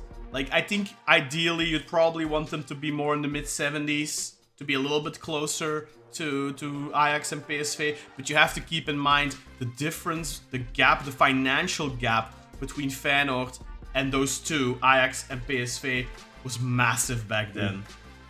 It's closer now. They've kind of closed that financial gap a little bit, also because Ajax have dropped off, obviously. And yes, and PSV actually are slowly overtaking Ajax in terms of being the more financially powerful side. But obviously, Ajax have had those massive player sales over the last 6-7 years. Getting like, what was it, 100 million for Anthony, 80 million for Frenkie de Jong, 60-70 million for Matthijs de Ligt. They're getting massive transfer fees and stuff like that. So that obviously enhanced Ajax's financial coffers quite significantly. Yeah. Why did he leave Feyenoord? Was he fired, or did he leave them to go to Rangers? No, he left. I think it was just the end of like mission complete. His contract was 4 years. He was 4 years at the club. I think it was more of the kind of the candle had burnt out. You know, like sometimes you're at a club for a certain amount of time, and at a certain point, it's just like, okay, we've done what we could do. It's time for somebody else to take over. So he didn't get sacked or anything, but he left after his fourth year. Yeah, an interesting anecdote for me to add is Feyenoord actually approached Van Bronckhorst now to become their coach, and Van Bronckhorst declined it, saying, "No, I want a new challenge." So actually, it wasn't. People are painting the story where this guy's been free for a year and a half and no one wanted him. That's not true. There were offers there. Oh yeah, no, but for he sure. Just didn't want to go back to. He just didn't want to go back to Holland. He wanted a new challenge. I don't know if Feyenoord actually approached him, because that was rumored. I'm not sure if that's true. But he definitely had plenty of offers. I watched an interview that was on FC Afkikken, actually. You know, the show where Nicky van der Gijp is also one of the hosts from. So I watched, they did an interview with him, like a sit-down interview with him, like a couple of months ago, like 9 months ago, I want to say.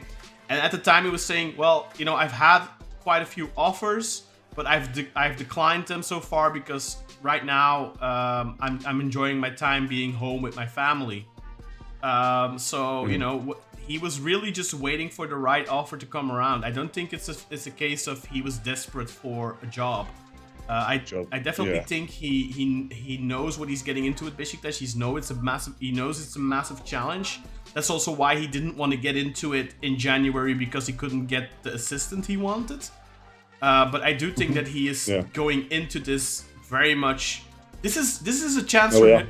This is for him rebooting his career, you know, because he is not coming for the money. His rumored wage is 1.4 million. This is a guy who played for Barcelona, Arsenal, obviously Rangers. Like, I mean, he's made plenty of money in his playing career.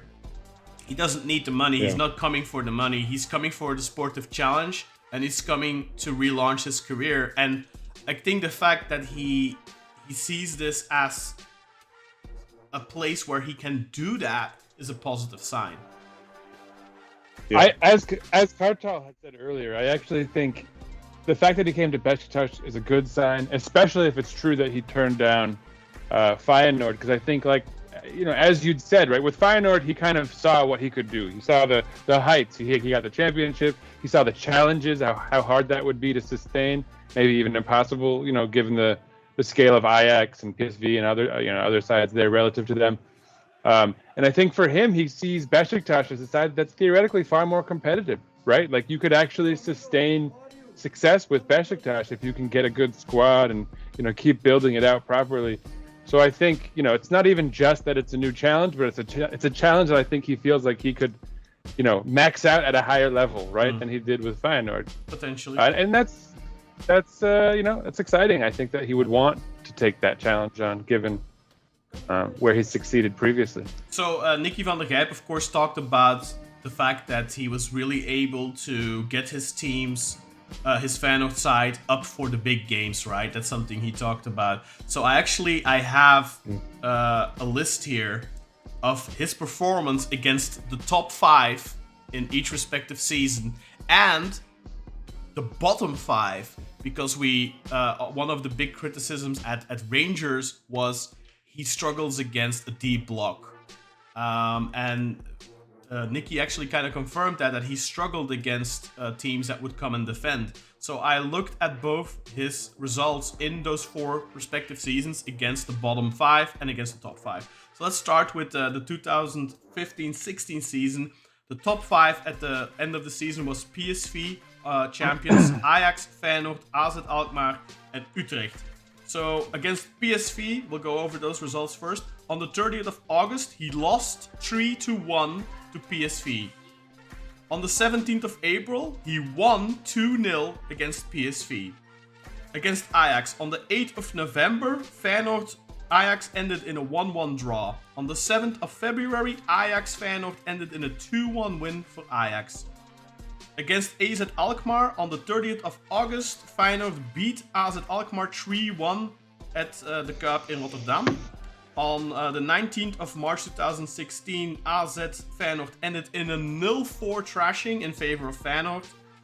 Against Utrecht, on the 8th of August 2015, Utrecht beat Feyenoord 3-2. Then on the 16th of January, Feyenoord Utrecht ended in a 2-2 draw. So that's against the top 5 of the 2015-16 season. In the 16-17 season, the season they won the league, they finished in first, Feyenoord, then Ajax second, PSV third, Utrecht fourth, and Vitesse fifth. So against Ajax, on the 23rd of October, Feyenoord Ajax ended 1-1. And then on the 2nd of April, Ajax actually beat Feyenoord in the arena 2-1. And that's a spicy detail because they end up winning the league by 1 point. Then against PSV, the team that ended in third, against PSV on the 18th of September 2016, PSV 0, Feyenoord 1. On the 26th of February 2017, Feyenoord 2, PSV 1. So 6 out of 6 against PSV.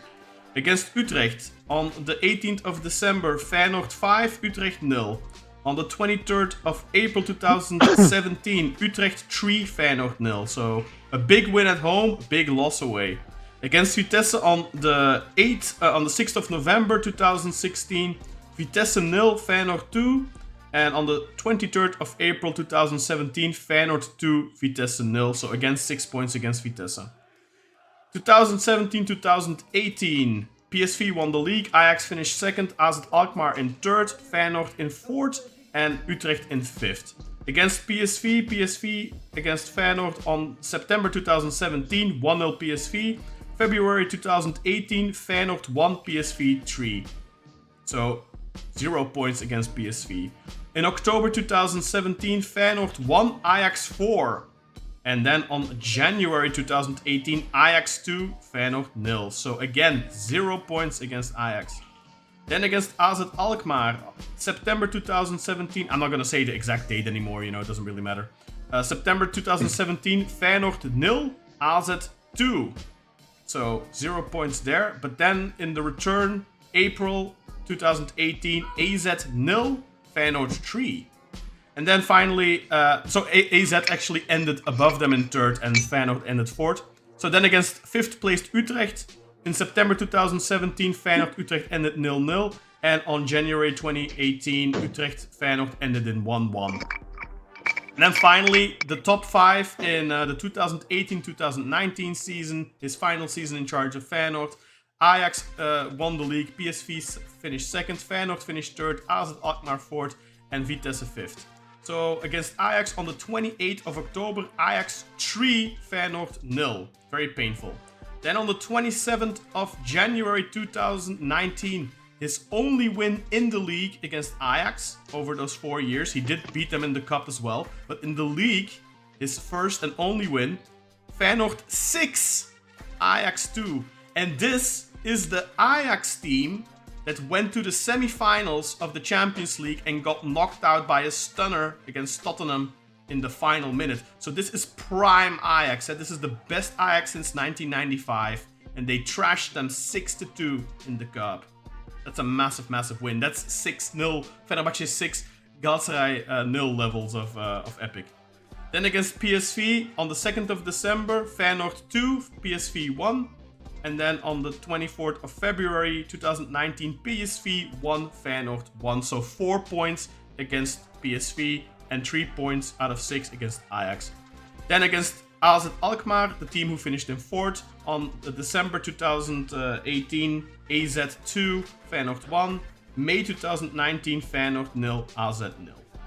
So that was that. And then finally, the team that finished in 5th place, Vitesse. In September 2018, Vitesse 2, Feyenoord 1. And then on April 2019, Feyenoord 4, Vitesse 0.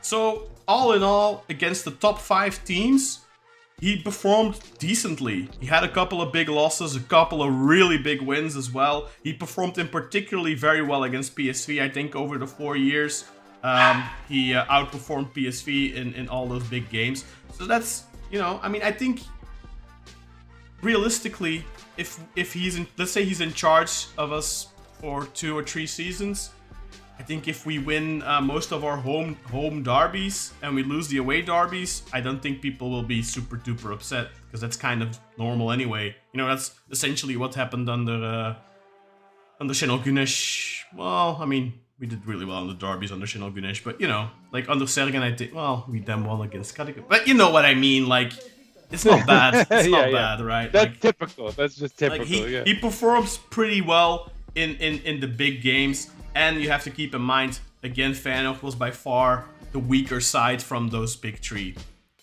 Then the bottom 5.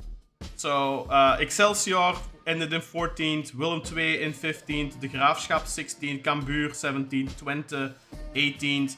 I'm just gonna go over this quickly. Feyenoord 4, Excelsior 2. This is 2015-16. And then Excelsior 1, Feyenoord 3. Against Willem II, Feyenoord 1, Willem II 0. Willem II 0, Feyenoord 2. And then against De Graafschap 0, Feyenoord 2. Feyenoord 1, De Graafschap 1. So that's the first loss of points against the bottom 5 team. Then against Cambuur 0, Feyenoord 2. Feyenoord 3, Cambuur 1.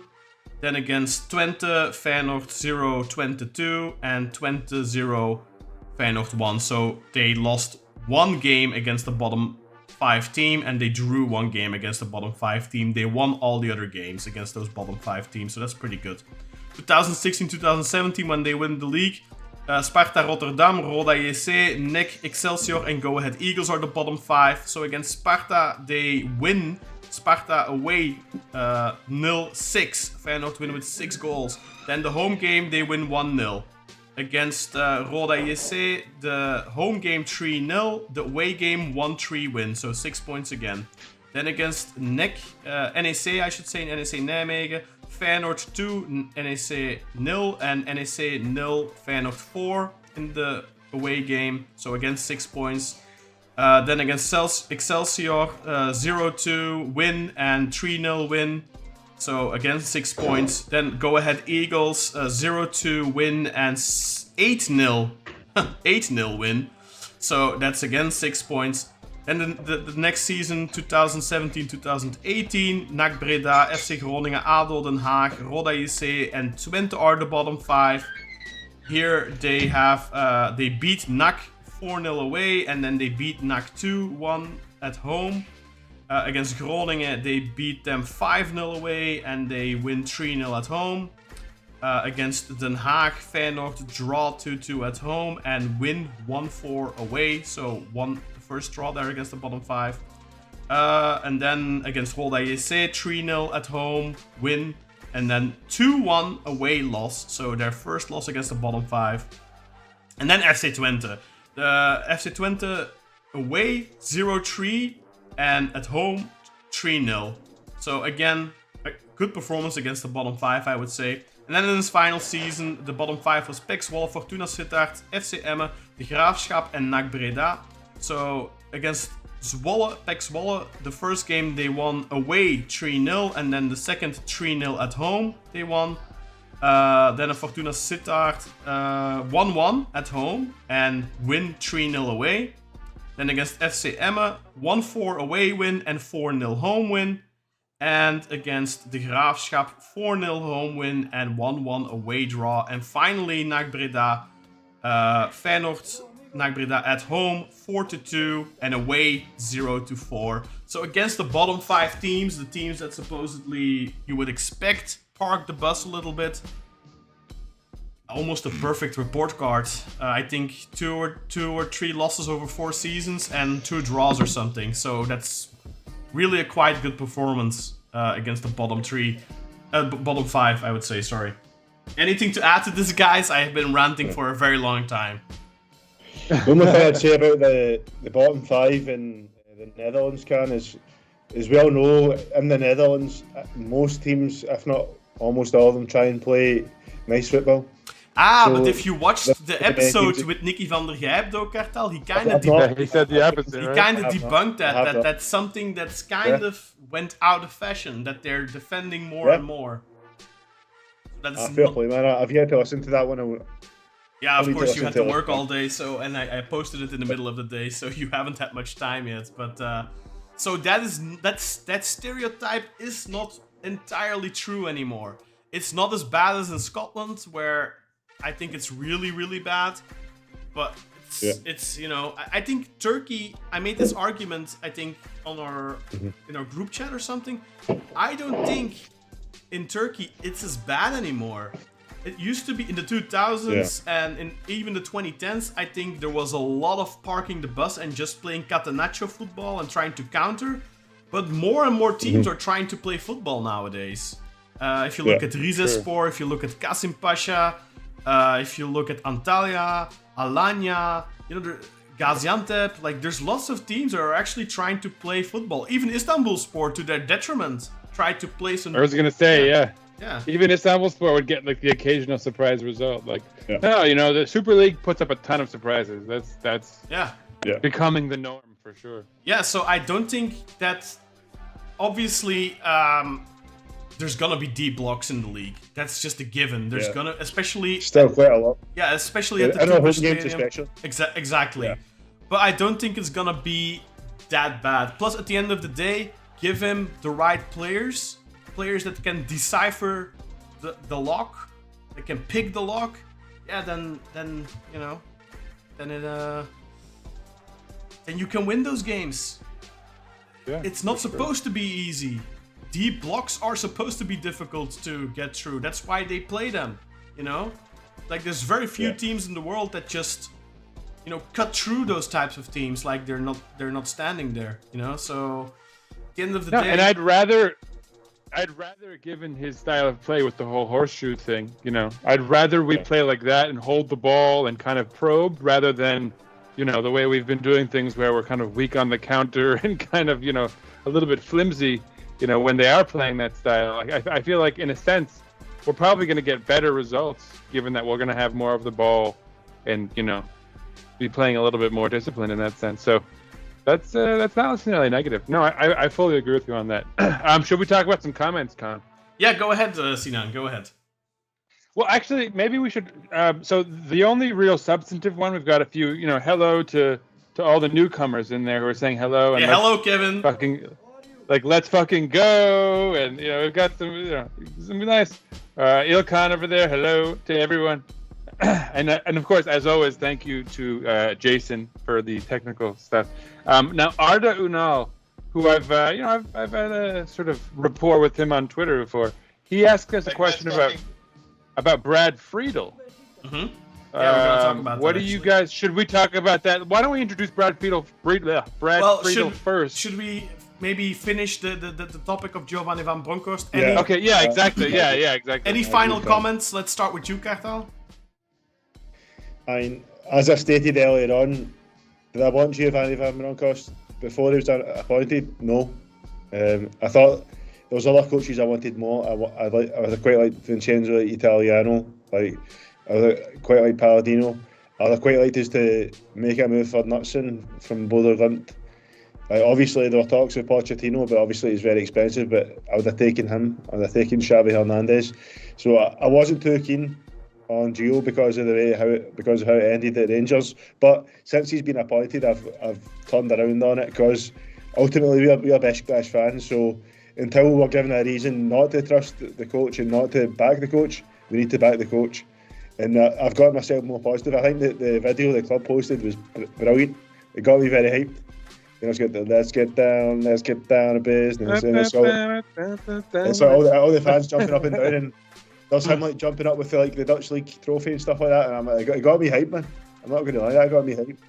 Then, when you look at, he's had ups and downs, but when you look at the full picture from his time at Feyenoord, his time at Rangers, overall it's positive. All right, there was some negatives there, but overall it's positive. A big plus is the fact that Van Gastel's coming to Beşiktaş. He wasn't at Rangers, so who knows, maybe if Van Gastel was at Rangers, that's second season wouldn't have went the way it did. If it is the fitness he's in charge of, maybe they wouldn't have got so many injuries. So that's another huge positive. So I was pretty bleak before it. I didn't want him, but he's our coach now, so it's time to back him. And I'm optimistic now, as long as we can build a good team around him. Yeah.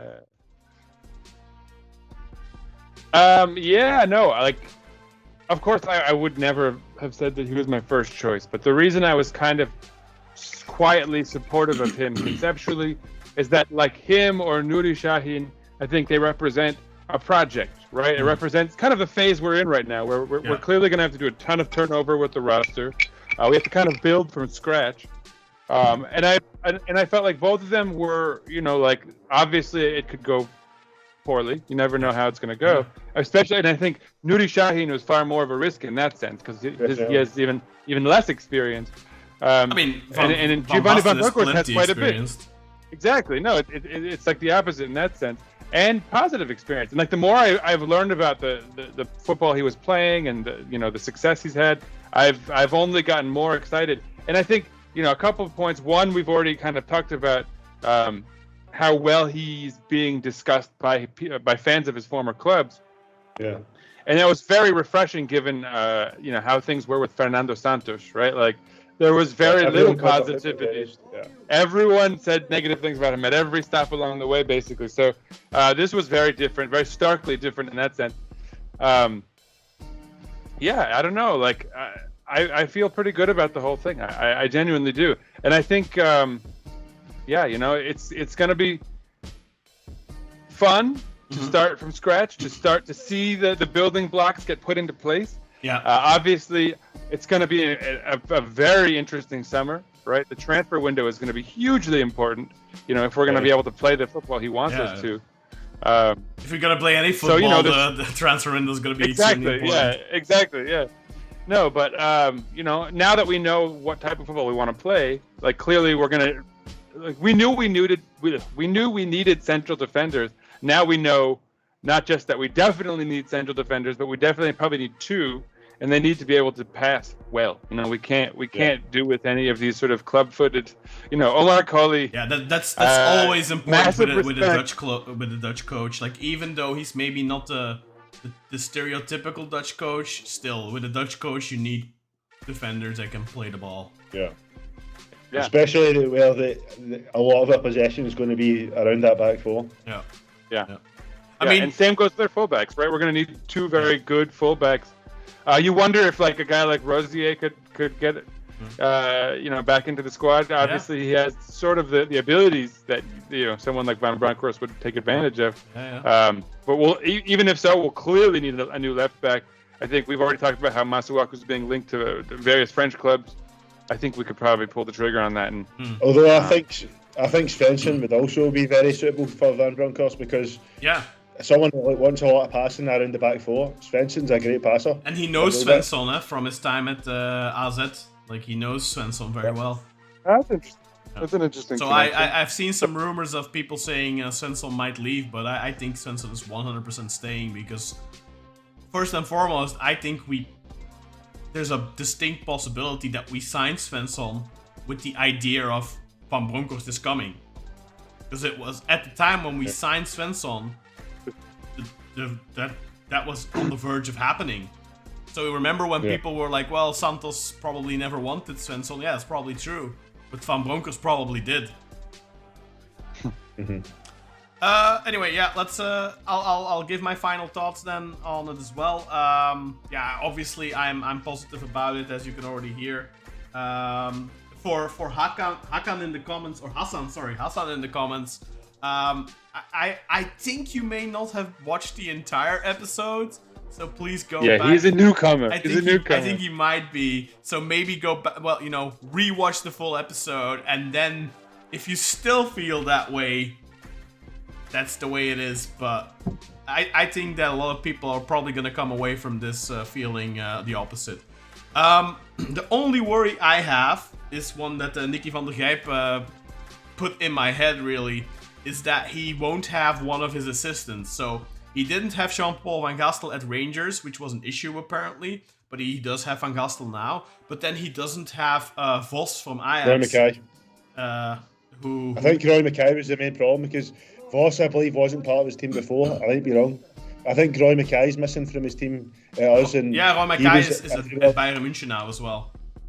Yeah. I don't know if the intention is that he's coming. I mean, the only thing they said so far is that Serdar and Van Gastel are going to be part of the team. Vos is definitely not coming because he's staying at Ajax because he's becoming assistant to Farioli.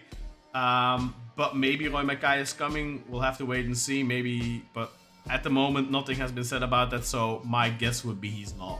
So my biggest concern is from the takeaway from the interview with Nicky is that Van Basten is a manager more so than a field coach, so he needs a good coaching staff around him. And I just hope that on top of Van Gastel, he's going to be able to bring some other assistants he really wants. Especially, you know, somebody that can have a tactical input and all that kind of stuff. I don't know how good Serdar is, how tactically sophisticated he is. There's some people who were saying that the performance against Trabzonspor, which I thought was a very strong tactical performance. Some people were saying that that had Samet Aybaba's fingers all over it. So I hope that's pure speculation. That's pure speculation, of course. So I really hope that was Serdar.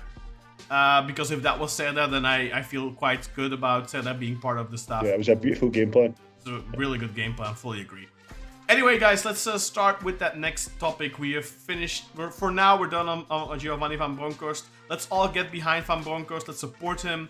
And let's hope we bring in the right players. One player that we might bring in is Steven Berghuis, who he worked with before at Feyenoord, who wants out of Ajax. We've been linked with him in the past. And we were linked with him again in the start of the summer. So perhaps Steven Berghuis may come in. I kind of had the biased opinion of, well, he's turning 33 already. His performance seems to have gone down a little bit. I'm not so keen on it. But then Nicky van der Gijp assured me he's still one of the very best players in the Eredivisie right now. And that he could still go for a couple of years. So if he comes, let's hope that's the case. But let's start with the other concrete news we have. And something that was alluded to already earlier. Brad Friedel, our new, not quite sporting director. The title is different, but essentially what he will be in charge of is, it looks like, mostly outgoing transfers. Hassan Arat also mentioned this recently when he spoke about the necessity of a sporting director and that it was mainly a necessity for being able to sell players. So it seems like that's going to be one of his main functions at the club. And on top of that, also he's supposed to come in and build a proper data-based scouting network, which is interesting because Brad Friedel actually has a 4-year or more history with data providing services. He actually owns his own company, goalkeeping.com, which actually is a data analytical company that specializes in goalkeeper analytics. The first and only, to my knowledge, of its kind in the world right now. So obviously he has a lot of... he will obviously have a lot of connections in the data gathering world. So in that aspect, looks like an interesting signing, guys. What do you think? I'll start with you, Kartal. I mean, to be honest, he's got no prior experience in a role like this, so there's nothing for us to base it off of to say, oh, he's going to be successful. And it's always difficult, I think. A coach, you can make a little bit of an educated guess on how good a coach is, but how? I mean, obviously the high-profile sporting directors. If they've got a lot of experience and they've worked at clubs and they've transformed clubs and signed great players and stuff like that, then you say, oh yeah, he's going to be brilliant. You could say that, but for Friedel, he's never really worked in this kind of role before. But I think the fact that he owns an analytics company is very valuable. And because part of his job is going to be to basically create a scout network for us, so someone that's got all that data in their hands, I think that's very, very important. So that's a great positive. According to Serjan Dikme, he's going to work with the board in terms of sales and transfers.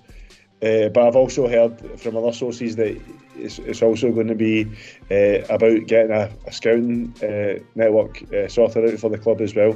So all I can say is it's great that he's got that analytics and stuff like that. He's got all those stats. That's going to be very useful for creating that scouting network. But as of how he's going to be selling players and potentially bringing players in, we're not quite sure if he's going to be responsible for bringing players in. Some reporters are saying he is, some are saying he won't be. time will tell how he is in that. But I think definitely the fact that he's got this analytics company is very important, because I think that's a key factor in being able to have a good scouting network, is to have a lot of data. So that'll be valuable for sure.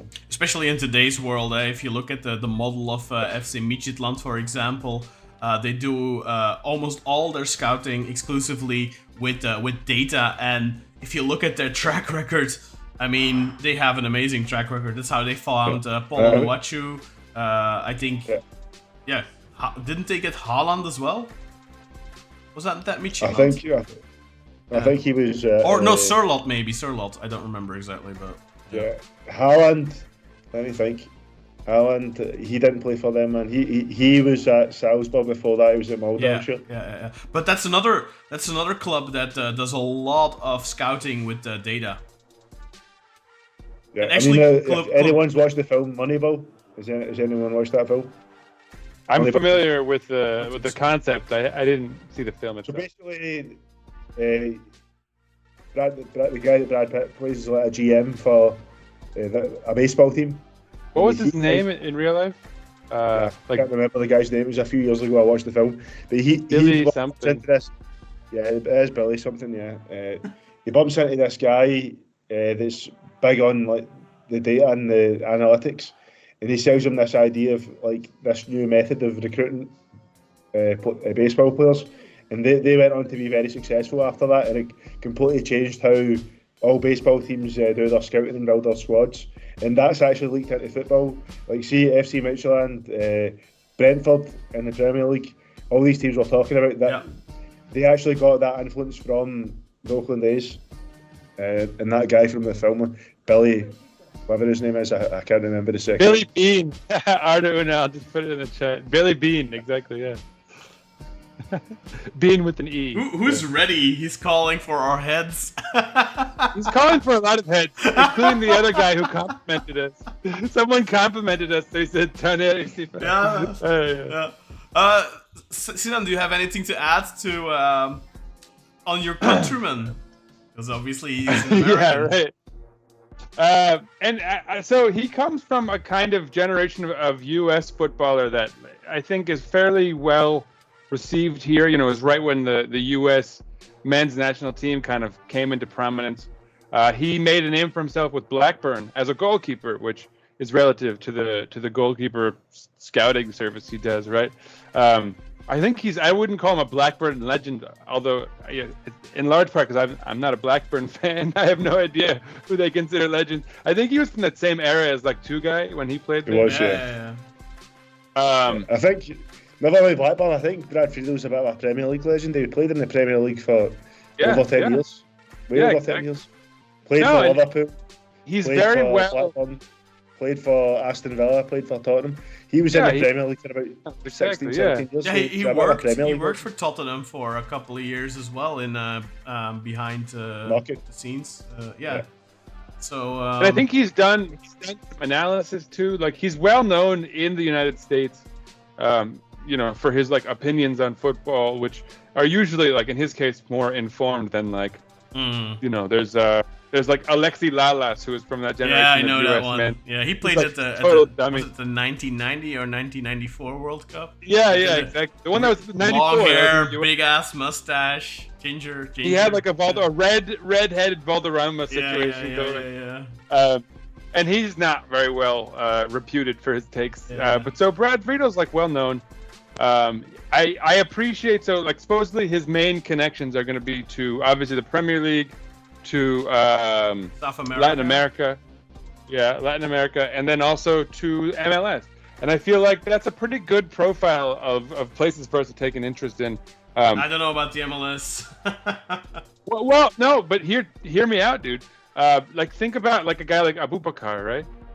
We could probably sell him to someone, right? That's what I mean. And he's kind of our sales manager, right? So, some of the guys who, if we keep them until they're a little too old to make real resale, we could look towards MLS for sales.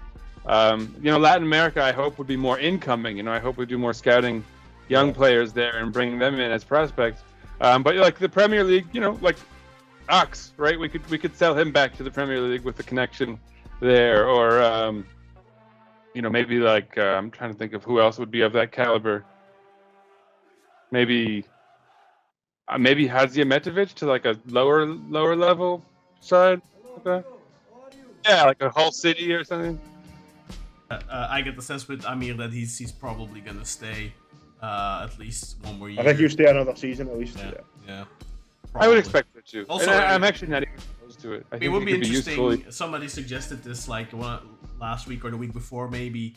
Would be interesting to see Amir with Al-Musrati in midfield, and having a more defensive-minded backup to Jetson is also not a bad thing, I think, because Salih obviously is a different type of footballer. Yeah. And Salih, maybe quick mention of this, reportedly. Yeah, we've re-upped with him. Yeah. Reportedly renewed for 2 seasons with an additional optional season, but we're still awaiting confirmation of that. Maybe the club are waiting as well with whether Giovanni van Bronckhorst wants to keep him with the club or something. We don't really know, but supposedly Salih has extended, but so far nothing official has been announced. Sinan, anything to add about Mr. Friedel? Well, I think now would be a good time to mention the comments in the group chat over there. By the way, for anyone listening, feel free to jump in there now. I think it's about when we're going to start addressing your comments and questions. But Ardo Unal said, do you think Friedel could help us? Oops, we got a little man over there. Do you think Friedel could help us throw the trash out? What do you think about the sales manager move? And so, yeah, I do think he can, and I think that's where these connections are useful. And like Ardo Unal also mentioned that he thinks, unfortunately, that Semi would be a good candidate for like a big sale. And I think that's probably, again, that's where having a connection with it. Okay. No worries. No, but so yeah, I feel like Semi is a guy who we could theoretically sell to the Premier League if we have a good connection there and make pretty good money off of. For sure. Semi and Mucci are the 2 players on the squad. And Mucci, right? He's already been linked to Crystal Palace or something like that. I think. So, or whatever it was. Those are 2 players that we should be getting 50-60 million easy top dollar from combined. Yeah, exactly. Obviously, maybe 20-25 for Mucci. Hopefully around 35, maybe a little upwards for Semi. Like those are the numbers that we hope to get, right? And I think Brad Friedel is somebody who's supposed to help in that, to because he obviously has a lot of connections in the Premier League, and maybe that makes things easier to get a good fee. Yeah, you'd think so. Other comments. I might need your help, Kartal, if you want to help us with like translations. We've got a lot of Turkish activity. Bushra, I didn't said that out of the first 8 games he won't win 5 and then he'll be sacked. Oops. But Giovanni van Bronckhorst. Oof. He didn't tune in from the start, I think. Yeah. That's Bushra. Yeah. So what was Mehmet Zadeh saying? I didn't see that. I'm trying to. He's higher up in the chat. Let's scroll up a little ways. Okay, so basically he's saying that Beşiktaş are going to put their weight on the league after creating a great squad. Mm-hmm. So he says we're going to do a really good job at recreating the squad, and we're going to put our weight on the league. So he thinks we're going to have a successful season. Engin, that's it. I think we all remember him. He was obviously at Galatasaray when Graham Souness was their coach and planted that flag in the middle of Fenerbahce's pitch and started a riot. So yeah, I do remember Friedel. Although I don't remember watching him. I don't remember watching him, but I'm aware of his time there. Yeah, another brief. It's funny because the other guy we were looking at, De Sanctis, was also there at Galatasaray for a very short also term. One season at Galatasaray. Also a former goalkeeper, by the way. But Morgan De Sanctis apparently signed with Palermo. I was actually in contact with him very briefly the other day, trying to find out whether it was true, and he said, "I can't comment at this time." And then obviously, the news came out a couple of hours later that he had agreed terms with Palermo, and that he wouldn't become the new sporting director at Beşiktaş. I I personally would be a little bit more keen on an Italian sporting director, purely because I think that when it comes to recruitment, we need to look at the Balkan, we need to look at Scandinavia, and I think this is obviously a biased opinion, but you would imagine an Italian coach. They obviously Italy always looks towards the Balkan, especially Croatia and Serbia and stuff like that. But they always keep tabs on the Balkan, Slovenia, Slovakia, Albania, all of that. Like, there's lots of players from the Balkan in Italy. So you would imagine that an Italian sporting director has a good eye on that. And then also Scandinavia. There's quite a couple of Scandinavian players in Serie A as well. So just because of that, I would be more biased towards an Italian coach. Whereas with Brad Friedel, he is obviously known for his time in the Premier League. Also reportedly has good connections in the Premier League, and like Sinan said, Latin America and the MLS. I think if it comes to recruitment, those aren't really leagues we should be looking at. I mean, we've had that experiment with players from the Premier League. I think players from the Premier League have very high inflated prices, inflated wages. The quality, I mean, obviously it's arguably the best league in the world. Arguably, I say, because I mean, if you look at, you know, who wins the Champions League every year, it's mostly dominated by Spain, and who wins the Europa League every year, dominated by Spain. So arguably, or Germany, right? Like lately, you got the Germans stepping up. So arguably the best league in the world. Probably there's a debate to be had, but let's just for the sake of argument say best league in the world. I think if you look at the talent that's come from the Premier League to Turkey over the last couple of years, it's been hit and miss.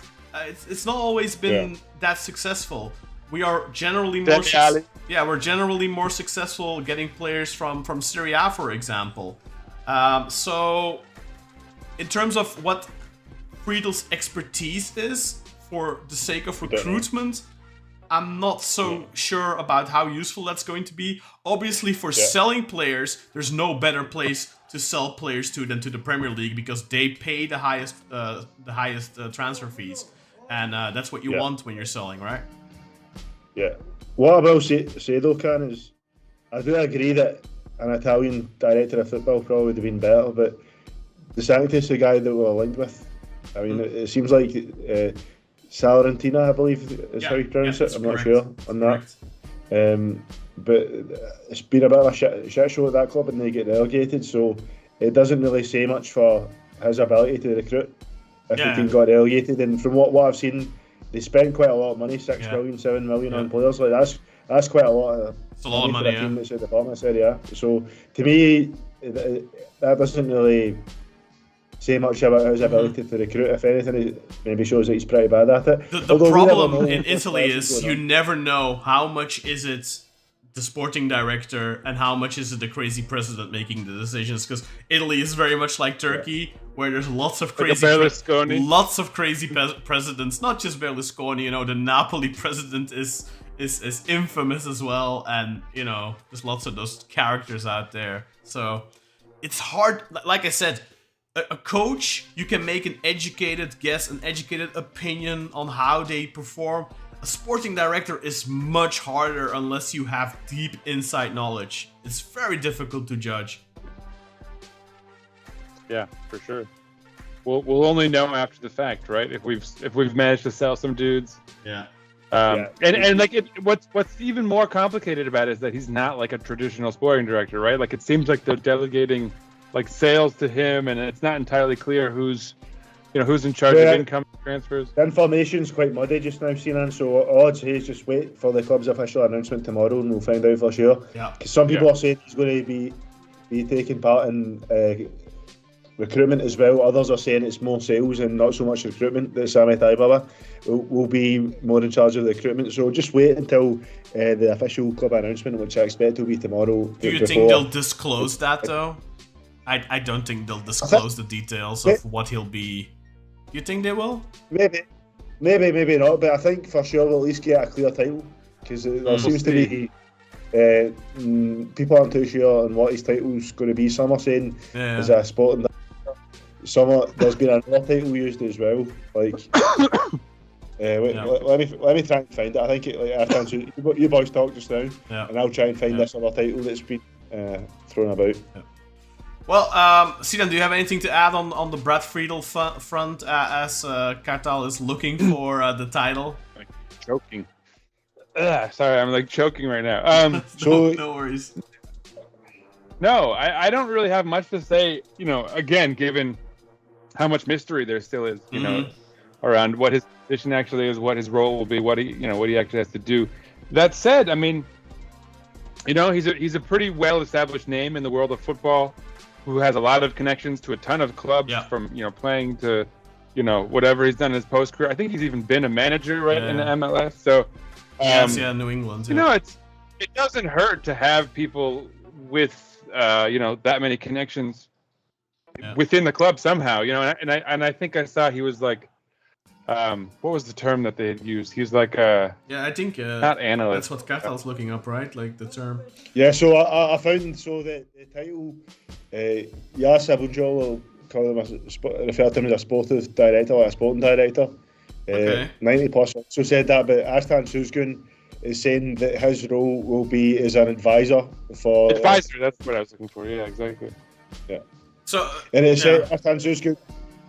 Dutchman said that it'll be used for recruitment as well, but it says here that it'll especially be used for the sales of players, and also he'll come up with strategies on how we can increase our basically incoming funds, so ways where we can make more money. Essentially. And that of course his background in commerce comes into play there, because at Tottenham, I believe. Exactly, marketing. It is a very interesting profile. It does feel like it's been thought through, and that this isn't just like obviously we were seeing some names in the media, and for us it's like but why? How does that make sense? Like again, sporting directors, very difficult to judge. But now that more and more pieces of the puzzle are falling into place, and also like I think I mentioned this episode, but I mentioned it a couple episodes ago as well. Like Hassan Arat mentioned that in particular, what they were looking for was a sporting director to sell players. So and then of course the puzzle pieces in terms of the whole data analysis and scouting around dating that we've been hearing about that for a couple of months as well. So those are all puzzle pieces falling into place. So there were people over the last couple of weeks, I think we were all getting a little bit anxious with the coach not being announced yet, all that kind of stuff. Lots of people were saying things along the lines of, they're clueless, they don't know what they're doing, they're just doing something, blah, blah, blah. But with this, there are clear signs of the puzzle falling into place. Whether or not he's capable, his profile seems to be interesting at least. What I will say though, Kaan, is I definitely do get the feeling where they did try and bring a more high profile coach than Van Bronckhorst, like Mourinho, for example. Yeah, of course. Who said you said Mourinho himself? Yeah, that's not even an opinion, that's a fact, Yeah, there was not just Mourinho, but there was also reports of them going to Pochettino and Xavi as well. I think there was a clear effort to go for a bigger profile, but I think they did have Van Bronckhorst. Basically, they had him signed up. And it was just a matter but they still had time though. So if they really, maybe they inquired. Xavi shut us down. Pochettino asked too much money. Whatever, and then they said, okay, we're not gonna go down this route. We have a perfectly good candidate, fits the club. Just gonna go with him. But at the end of the day, this is a man who was super close to signing in January. So the fact that we do sign him now does indicate that he was very high on the list. And if you look at all the things people are saying about him, it really fits the profile that I think Hassan Arat in particular, disciple of Souleymane Seba, I really think that fits the profile of the type of manager you would imagine Hassan Arat would want at Beşiktaş. The only thing I'd say maybe doesn't quite suit is some of the criticism we've seen from Feyenoord and Rangers fans that the football can be quite boring. Other than that, I'd agree with you. He suits, in terms of his personality, he seems to suit what we're looking for to a team. But Kartal, let me ask you a question. Which Beşiktaş coach has which Beşiktaş coach that you have seen or are aware of played really attractive football?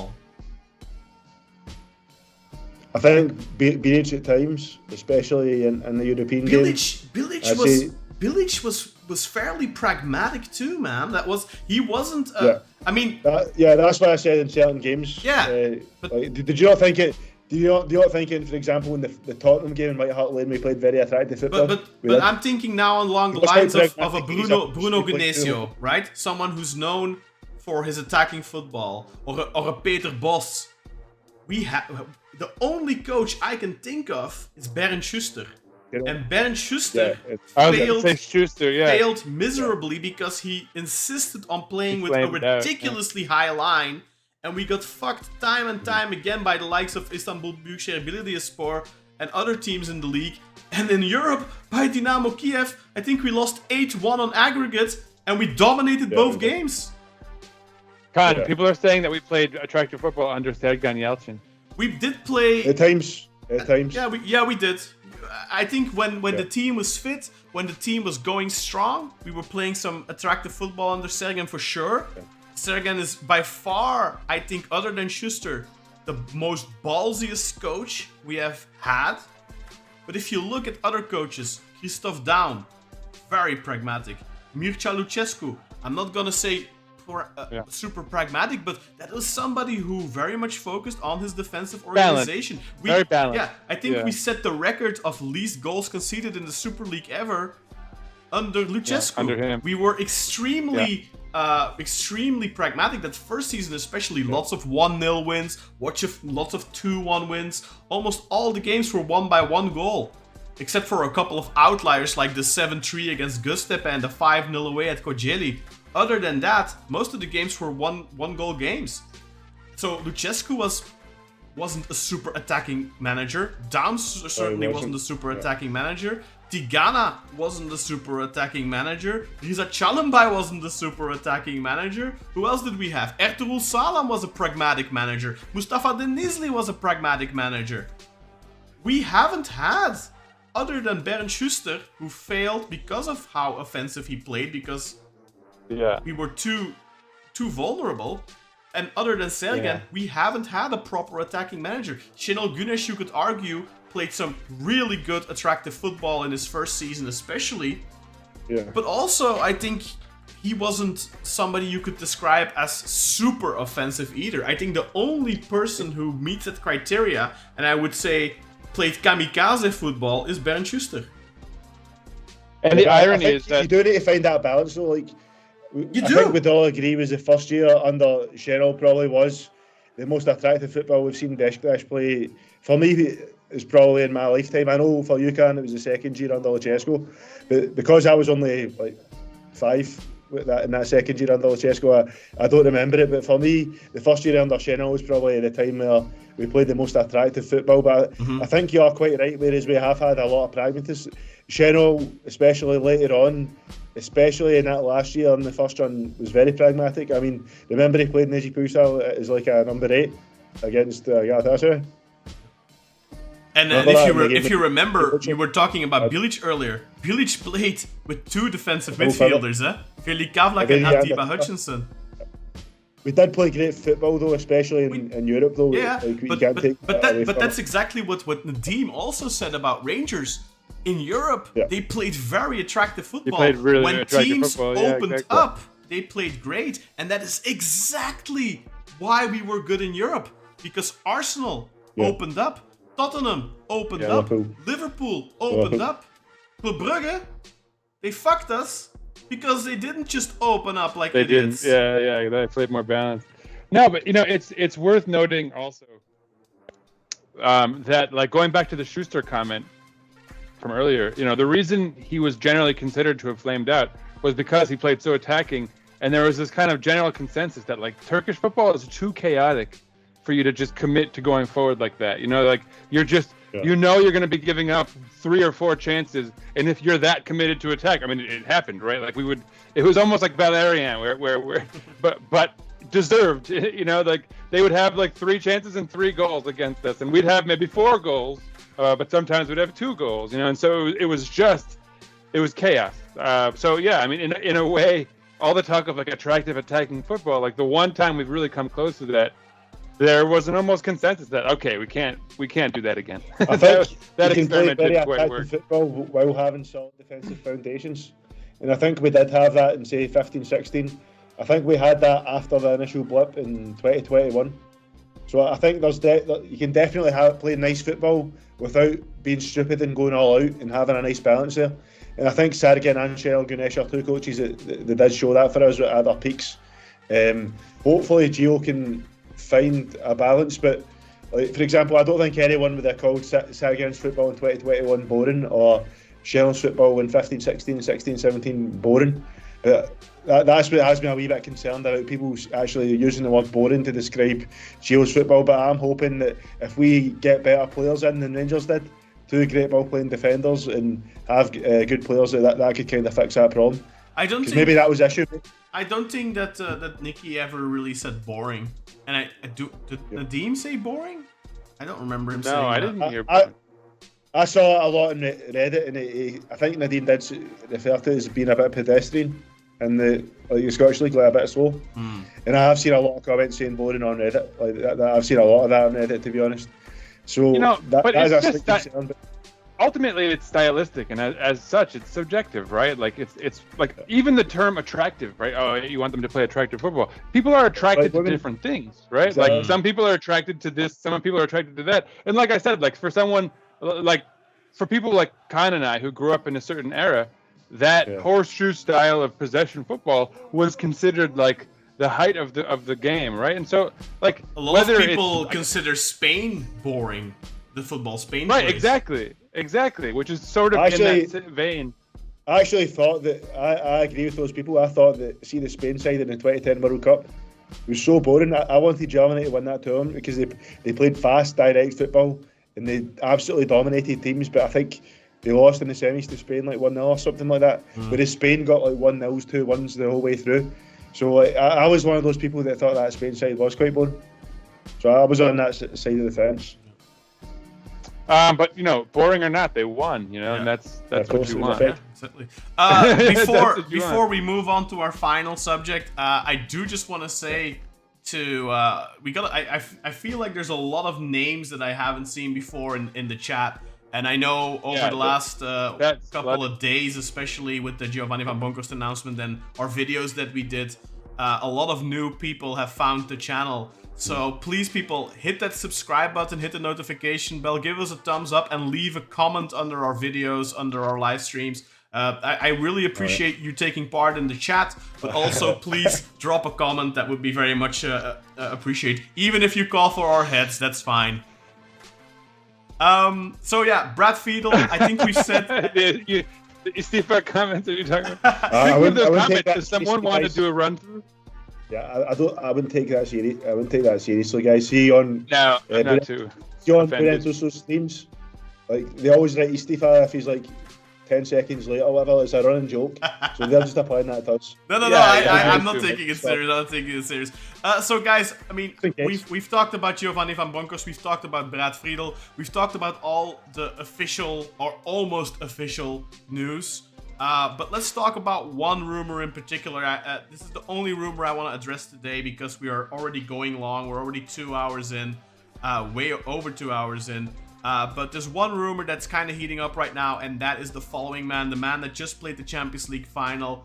35-year-old Germany central defender and Borussia Dortmund legend Mats Hummels. Linked to Beşiktaş. I think was it Jais who also confirmed it? I think he wrote something about it as well. Yeah. So yeah, Mats Hummels. Whoever's over at Sports Digital, I think is that Dikme? This is Dikme, but if Jais tweets it, then usually he got some inside info from agents or whatever. Just quick feelings about it. Sinan, I'll start with you. Do you think Mats Hummels is a good fit for us? Please. Oh my God, please. I think he's the perfect fit for us, actually. He's literally what we need. We need a veteran who can come in and lead from the back line, who can pass well, who can hold the ball when we need him to. He fits this sort of horseshoe style we're going for. He should be priority number one. Yeah. I'll go that far even. Please. Kartal, how about you, man? You as excited about Mats Hummels as Sinan is? I think Mats Hummels is exactly what we need, just as Sinan said. Yeah. We need that good ball-playing centre-back. Did anyone see that pass that he played in the Champions League final? Yes. Oh, dude, that started a dangerous attack on his own, and it was phenomenal. That's exactly what we need. We need that veteran leadership as well. We made that mistake with Pepe. We let him go. Yeah. And look, the guy's still playing now, and it's been 6 years almost. So it could be like a decade with Beşiktaş if we could have just. If anything, I think Pepe taught us that you shouldn't scoff at a 35-year-old central defender coming. Yeah, exactly. Centre backs can play at a top level till the age of 40, so I think Hummels being 35. I mean, obviously that very much depends on the individual and on their physiology, but yeah. Sure. But also, Hummels he's been a model professional, right, for like a long time. So you can imagine him fitting that model. He's had some bad injuries earlier in his career. I think that's mainly also why his time at Bayern didn't exactly go the way he wanted to. But obviously, this is a guy, he just, like you said, just played the Champions League final, had a fantastic season. I mean, honestly, I wouldn't be surprised if Dortmund decide to hand him a 1-year contract. But also worth mentioning that while a lot of players right now are creaming over the thought of getting Saudi money, creaming over the thought of getting MLS money, Hummels has come out and said, I want to continue playing either for Dortmund or in Europe. I have no interest in going to the MLS or to Saudi Arabia.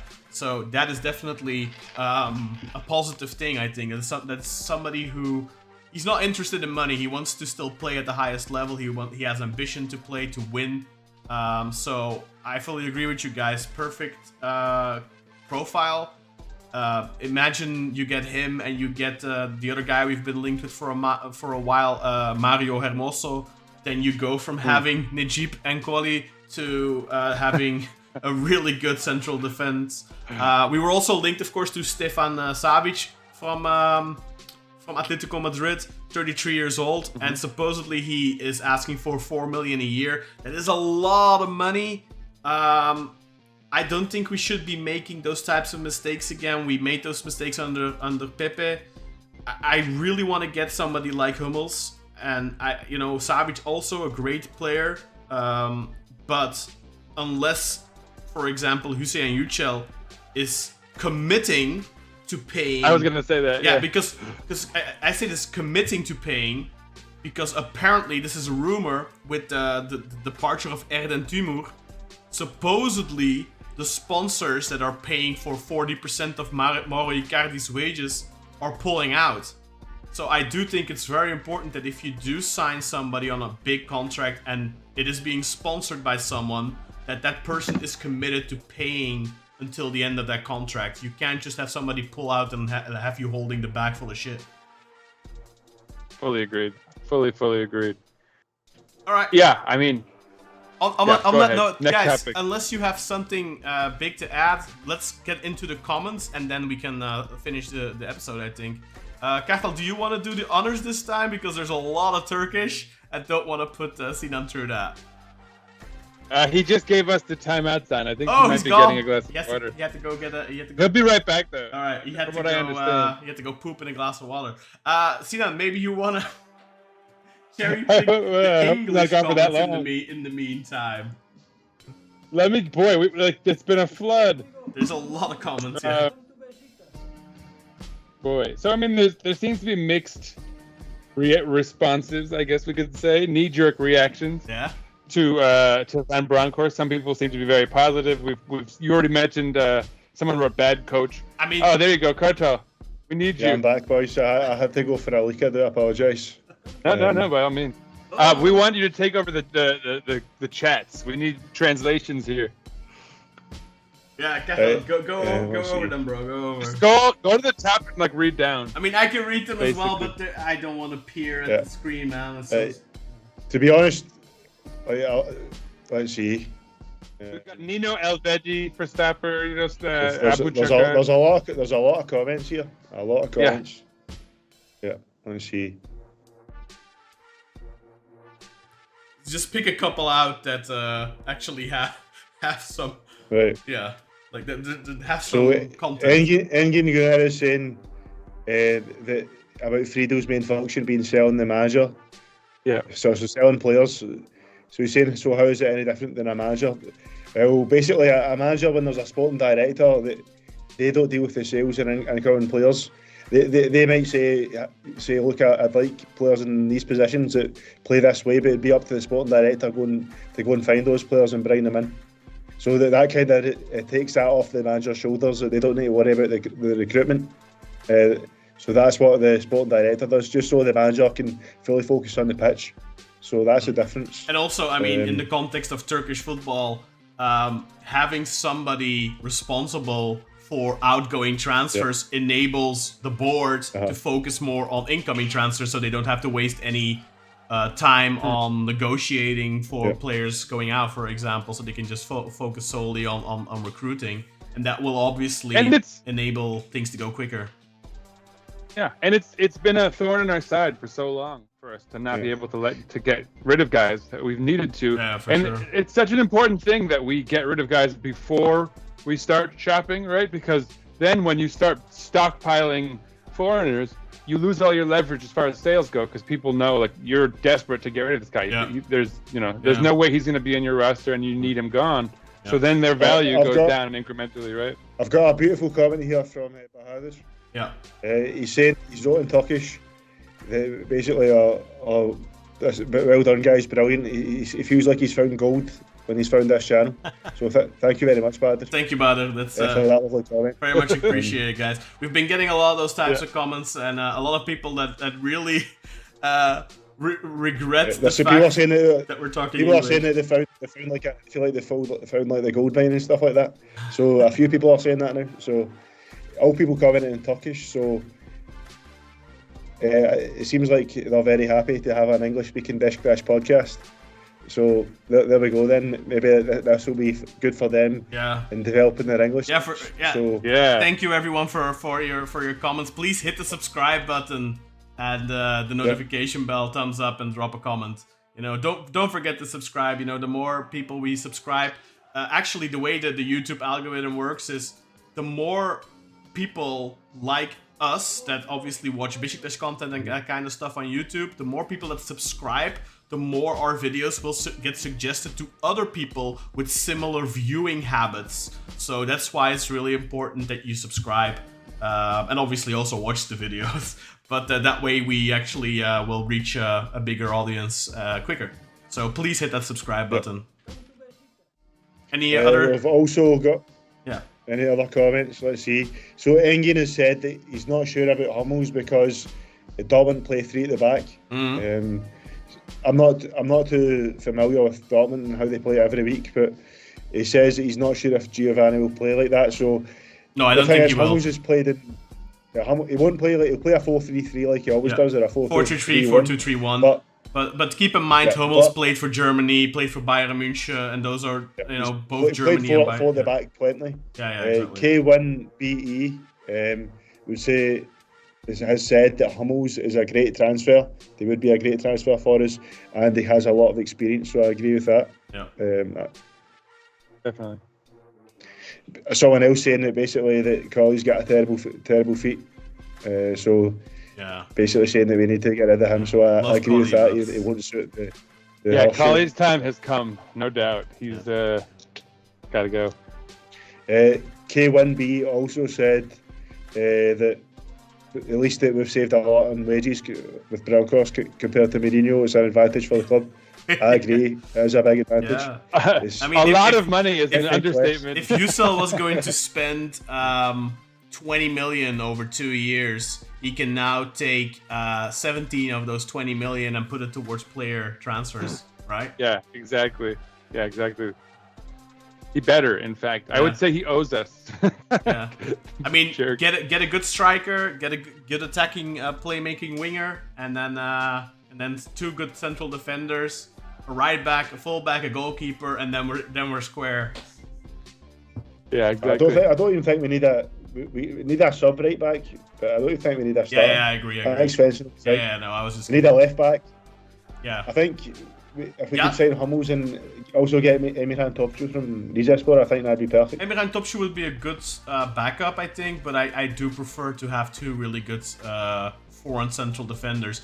And then I think getting Yasin Özcan from Kasımpaşa would be great, because then if you have two experienced leaders at the back, or one leader and one very good tandem for him, then you can definitely get away with playing an 18-year-old talent at left back, because he'll improve just by playing with those guys, training with those guys. If you have a guy like Hummels, hopefully he'll take him under his wing, give him hints and tips. Actually, Simi recently stated that Masuaku actually does a lot of that. That Masuaku gives him a lot of tips, and really has a mentor role for him. I don't know if you guys caught that, but Simi said that recently. No, I did not. No, I did not see that. So I was pretty surprised by that, actually, because I get the impression from Masuaku that he's not all that interested, but it's very good to hear that he's actually taking a vested interest in Simi, and hopefully in other young players as well. Yeah. Yeah, definitely. No, I mean, it's probably worth noting that when we did the whole Kadrodisi thing, that he wasn't part of that group, even though, he's a French speaker who's, I think, very friendly with a lot of those guys. So he obviously was doing things somewhat differently, one imagines. Yeah. But nonetheless, I think we have to probably replace him. Just because I think we could sell him and actually get a little money back. Yeah. And, I think it's important also, speaking of Yasin Özcan on the left side, to have a few Turks in that starting lineup, because we're definitely going to have, like, Amir, right? Amir Hadjimetovic is going to be on our bench. If, like, for example, Rosier somehow fits back into the squad, then we'll have two foreigners, on the right side. It's good to have. I wouldn't rule that out, by the way, Sinan, because obviously Rosier was supposed to go permanently to Nice, right? Like, they had a buyout option, but obviously that didn't go well. And I don't think that Arad and company will be willing to let Rosier go for free or super cheap. We shouldn't. We shouldn't. Exactly, we shouldn't. So hopefully Giovanni van Bronckhorst, who is, obviously has a great reputation of working with players and getting through to players, hopefully he'll be able to rehabilitate Rosier. And then actually, if we have Svensson and Rosier competing, that would be great. Yeah. As long as we don't have to see Onur anymore. Please. Well, and it's also worth noting, we're going to be in a number of competitions, right? We're going to have, three tournaments, the Cup, qualification in Europe. Yeah. We're going to have, come on. Yeah, we have plenty to play for, so there's going to be room for two right backs too. So if those are our two, that would be strengthening us depth-wise as well. Engin is asking us to give a quick background on ourselves, so maybe we can just do that quickly. Kartal, maybe you can start with a background on yourself. So he says, a question of each of you guys, give us a short background of yourself. Where do you live? What do you do? And so on. Right. So my name's Kartal, obviously. I'm mixed. So I'm born and raised in Glasgow, Scotland. My dad's Turkish. My mum's Scottish. I'm a lifelong Beşiktaş supporter. It's my biggest passion in life, my biggest hobby. I work in a call centre remotely, so from my house, and I arrange deliveries for a sofa company called DFS. Yeah. Sinan, what about you? What's your background? Where does your love for Beşiktaş come from, and where do you live? What is this little Superman thing? This little hooky thing on my. I've got seriously, freaking bangs over here. No. So my name is Sinan. I'm from New York City. I have been born and raised here. Don't speak Turkish. I think I'm the one who doesn't speak Turkish in the group. My father is a gringo. He's from the U.S. My mother is a Turk. What do? I do a lot of things. Where's your mom from originally in Turkey? So that's a good question. She's from Çatalzeytin, which is part of I think Kastamonu, right along the Black Sea. Supposedly quite nice. I've been there once, but I was quite young. And yours, Kartal, your dad? Where's he from originally? So my dad was an Asubai. So that's like an officer in the Turkish army. So my dad actually moved around a lot as a kid, but he was born in Istanbul. But he grew up. Most of his childhood was in Izmir on the Jadon coast, and that's where when I go to Turkey, I spend a lot of my time in Izmir. Sinan, please continue your story. I just figured I'd ask Kartal. Sure. But so yeah, I guess I should probably even say like I'm a Beşiktaş fan because I have a whole family of Fenerli actually. Most of them moved to Istanbul at some point, but I had one uncle who could speak English exceptionally well, and he would just be like, no man, don't listen to anyone else in your family. And he like married into the family too. But it just goes to show you folks, if you can speak English well, you can win over kids like me. You got Amjad, huh? That's right. It's not his Amjad, it's his Enişte. If he married into the family.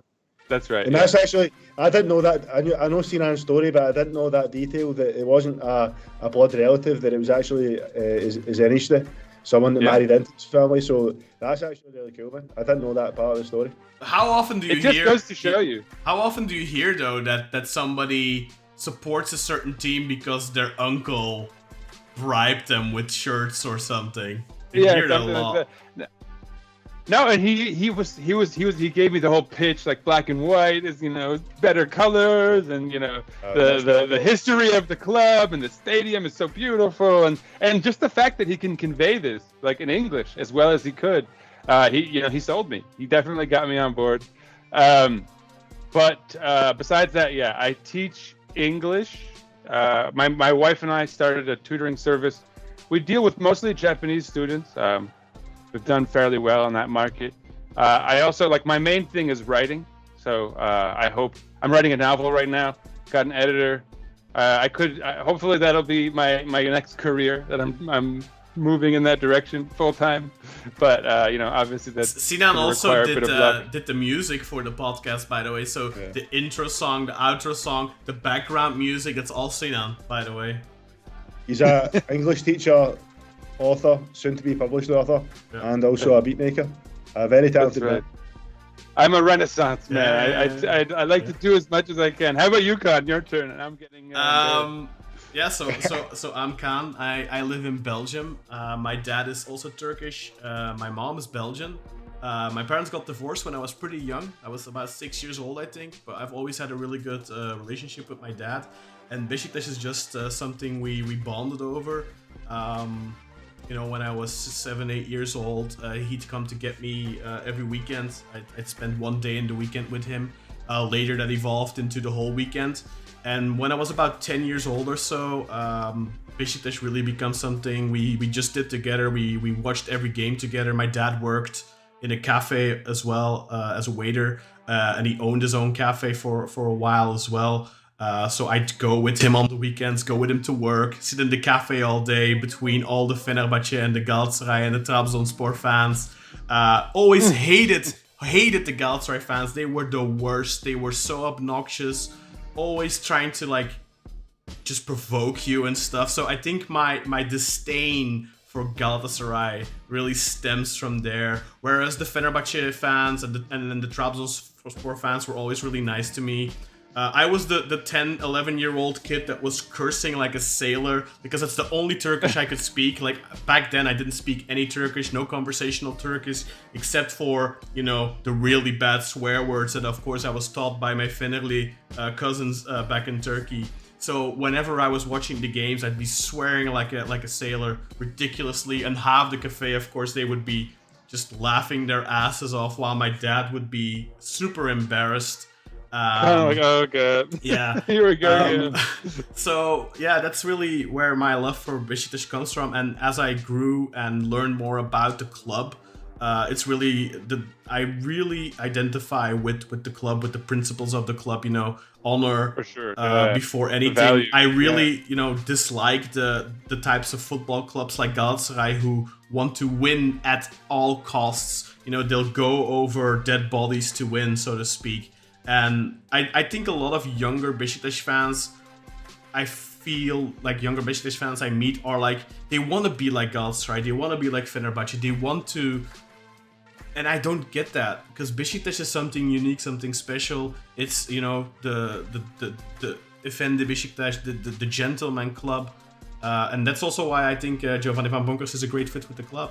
So other than that, I am an internationally published journalist. I write for World Soccer Magazine, World Soccer Digest, I think. I don't know. I've written for a number in Japan. One of the They wouldn't want you. They wouldn't want you back anymore, bro. After you couldn't. Yeah, after you butchered their name.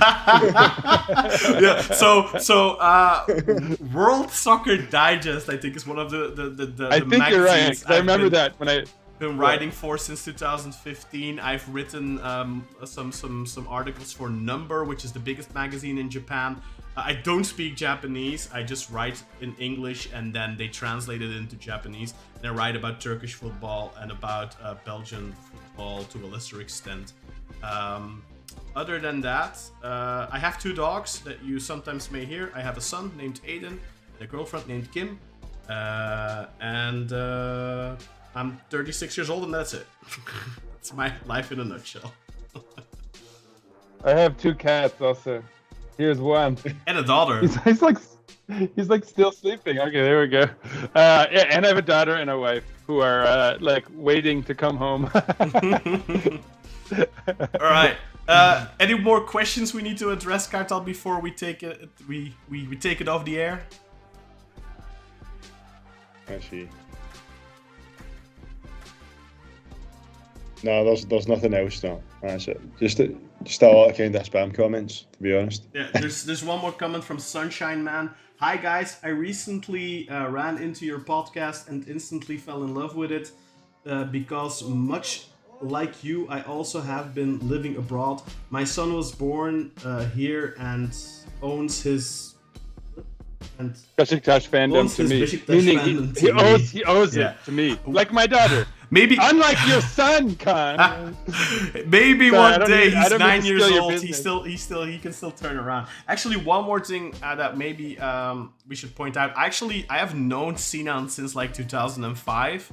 We met on an online forum, Soccer Fans Network. SFN. SFN. Yeah. So me and Sinan go way back. Me and Kartal, when did we meet, Kartal? Like around 2017 maybe or something?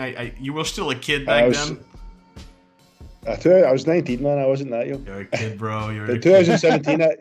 It's all relative. Before then, I'd say probably 2014, 2015, we'd had a bit of communication on Twitter. Yeah. Just me replying to some of your posts. Yeah. I thought, this is this cool journalist that tweets in English back then. But then obviously, I think in 2018 we became like proper friends, and the last 6 years it went from me thinking, this is this cool Turkish football journalist tweeting in English to what really, I mean, some of my closest friends, because I talk to you guys more than I talk to my friends in real life, to be honest. We share everything together, so yeah, we've been friends for about 6 years now. Yeah.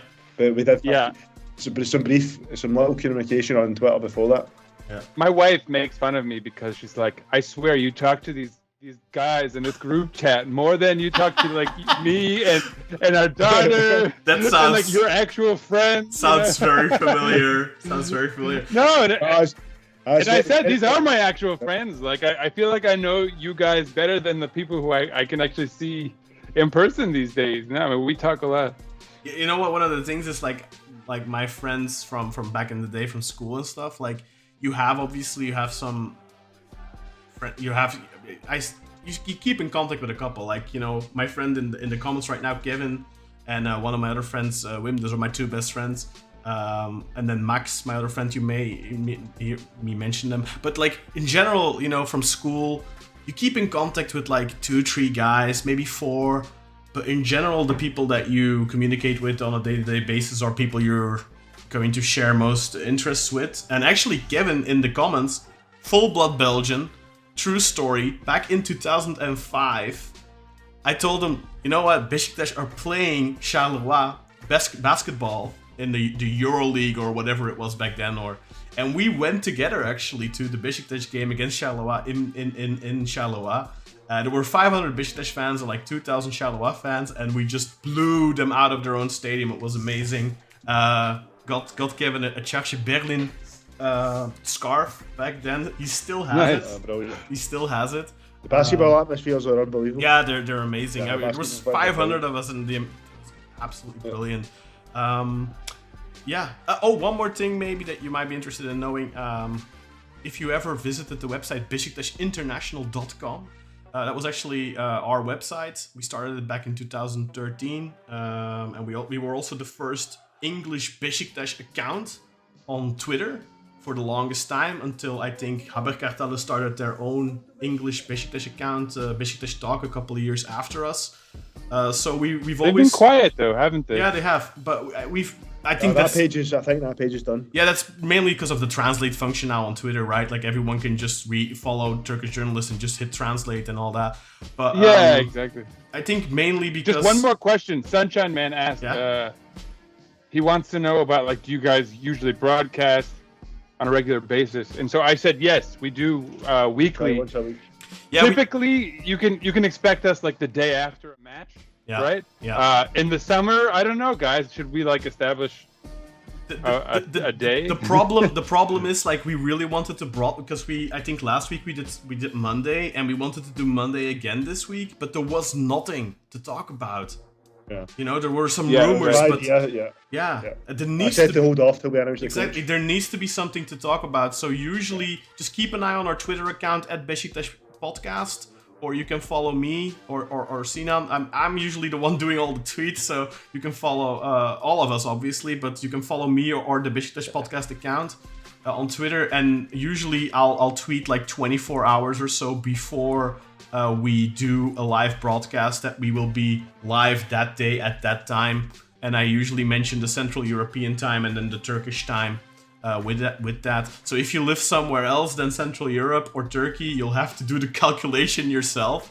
But yeah, we do go live at least once a week. The day varies a little bit, but if you have kept an eye on our channel, we have been putting out videos as well. So like today, I put out a video on Giovanni van Bronckhorst's time at Feyenoord. Yesterday, I put out a video on Giovanni van Bronckhorst's time at the Rangers. But again, you know, the amount of videos we release will boil down to, is there anything to talk about? We don't just want to talk about stuff for the sake of talking about stuff. Yeah, you know, exactly. we're not Sports Digital, or we're not,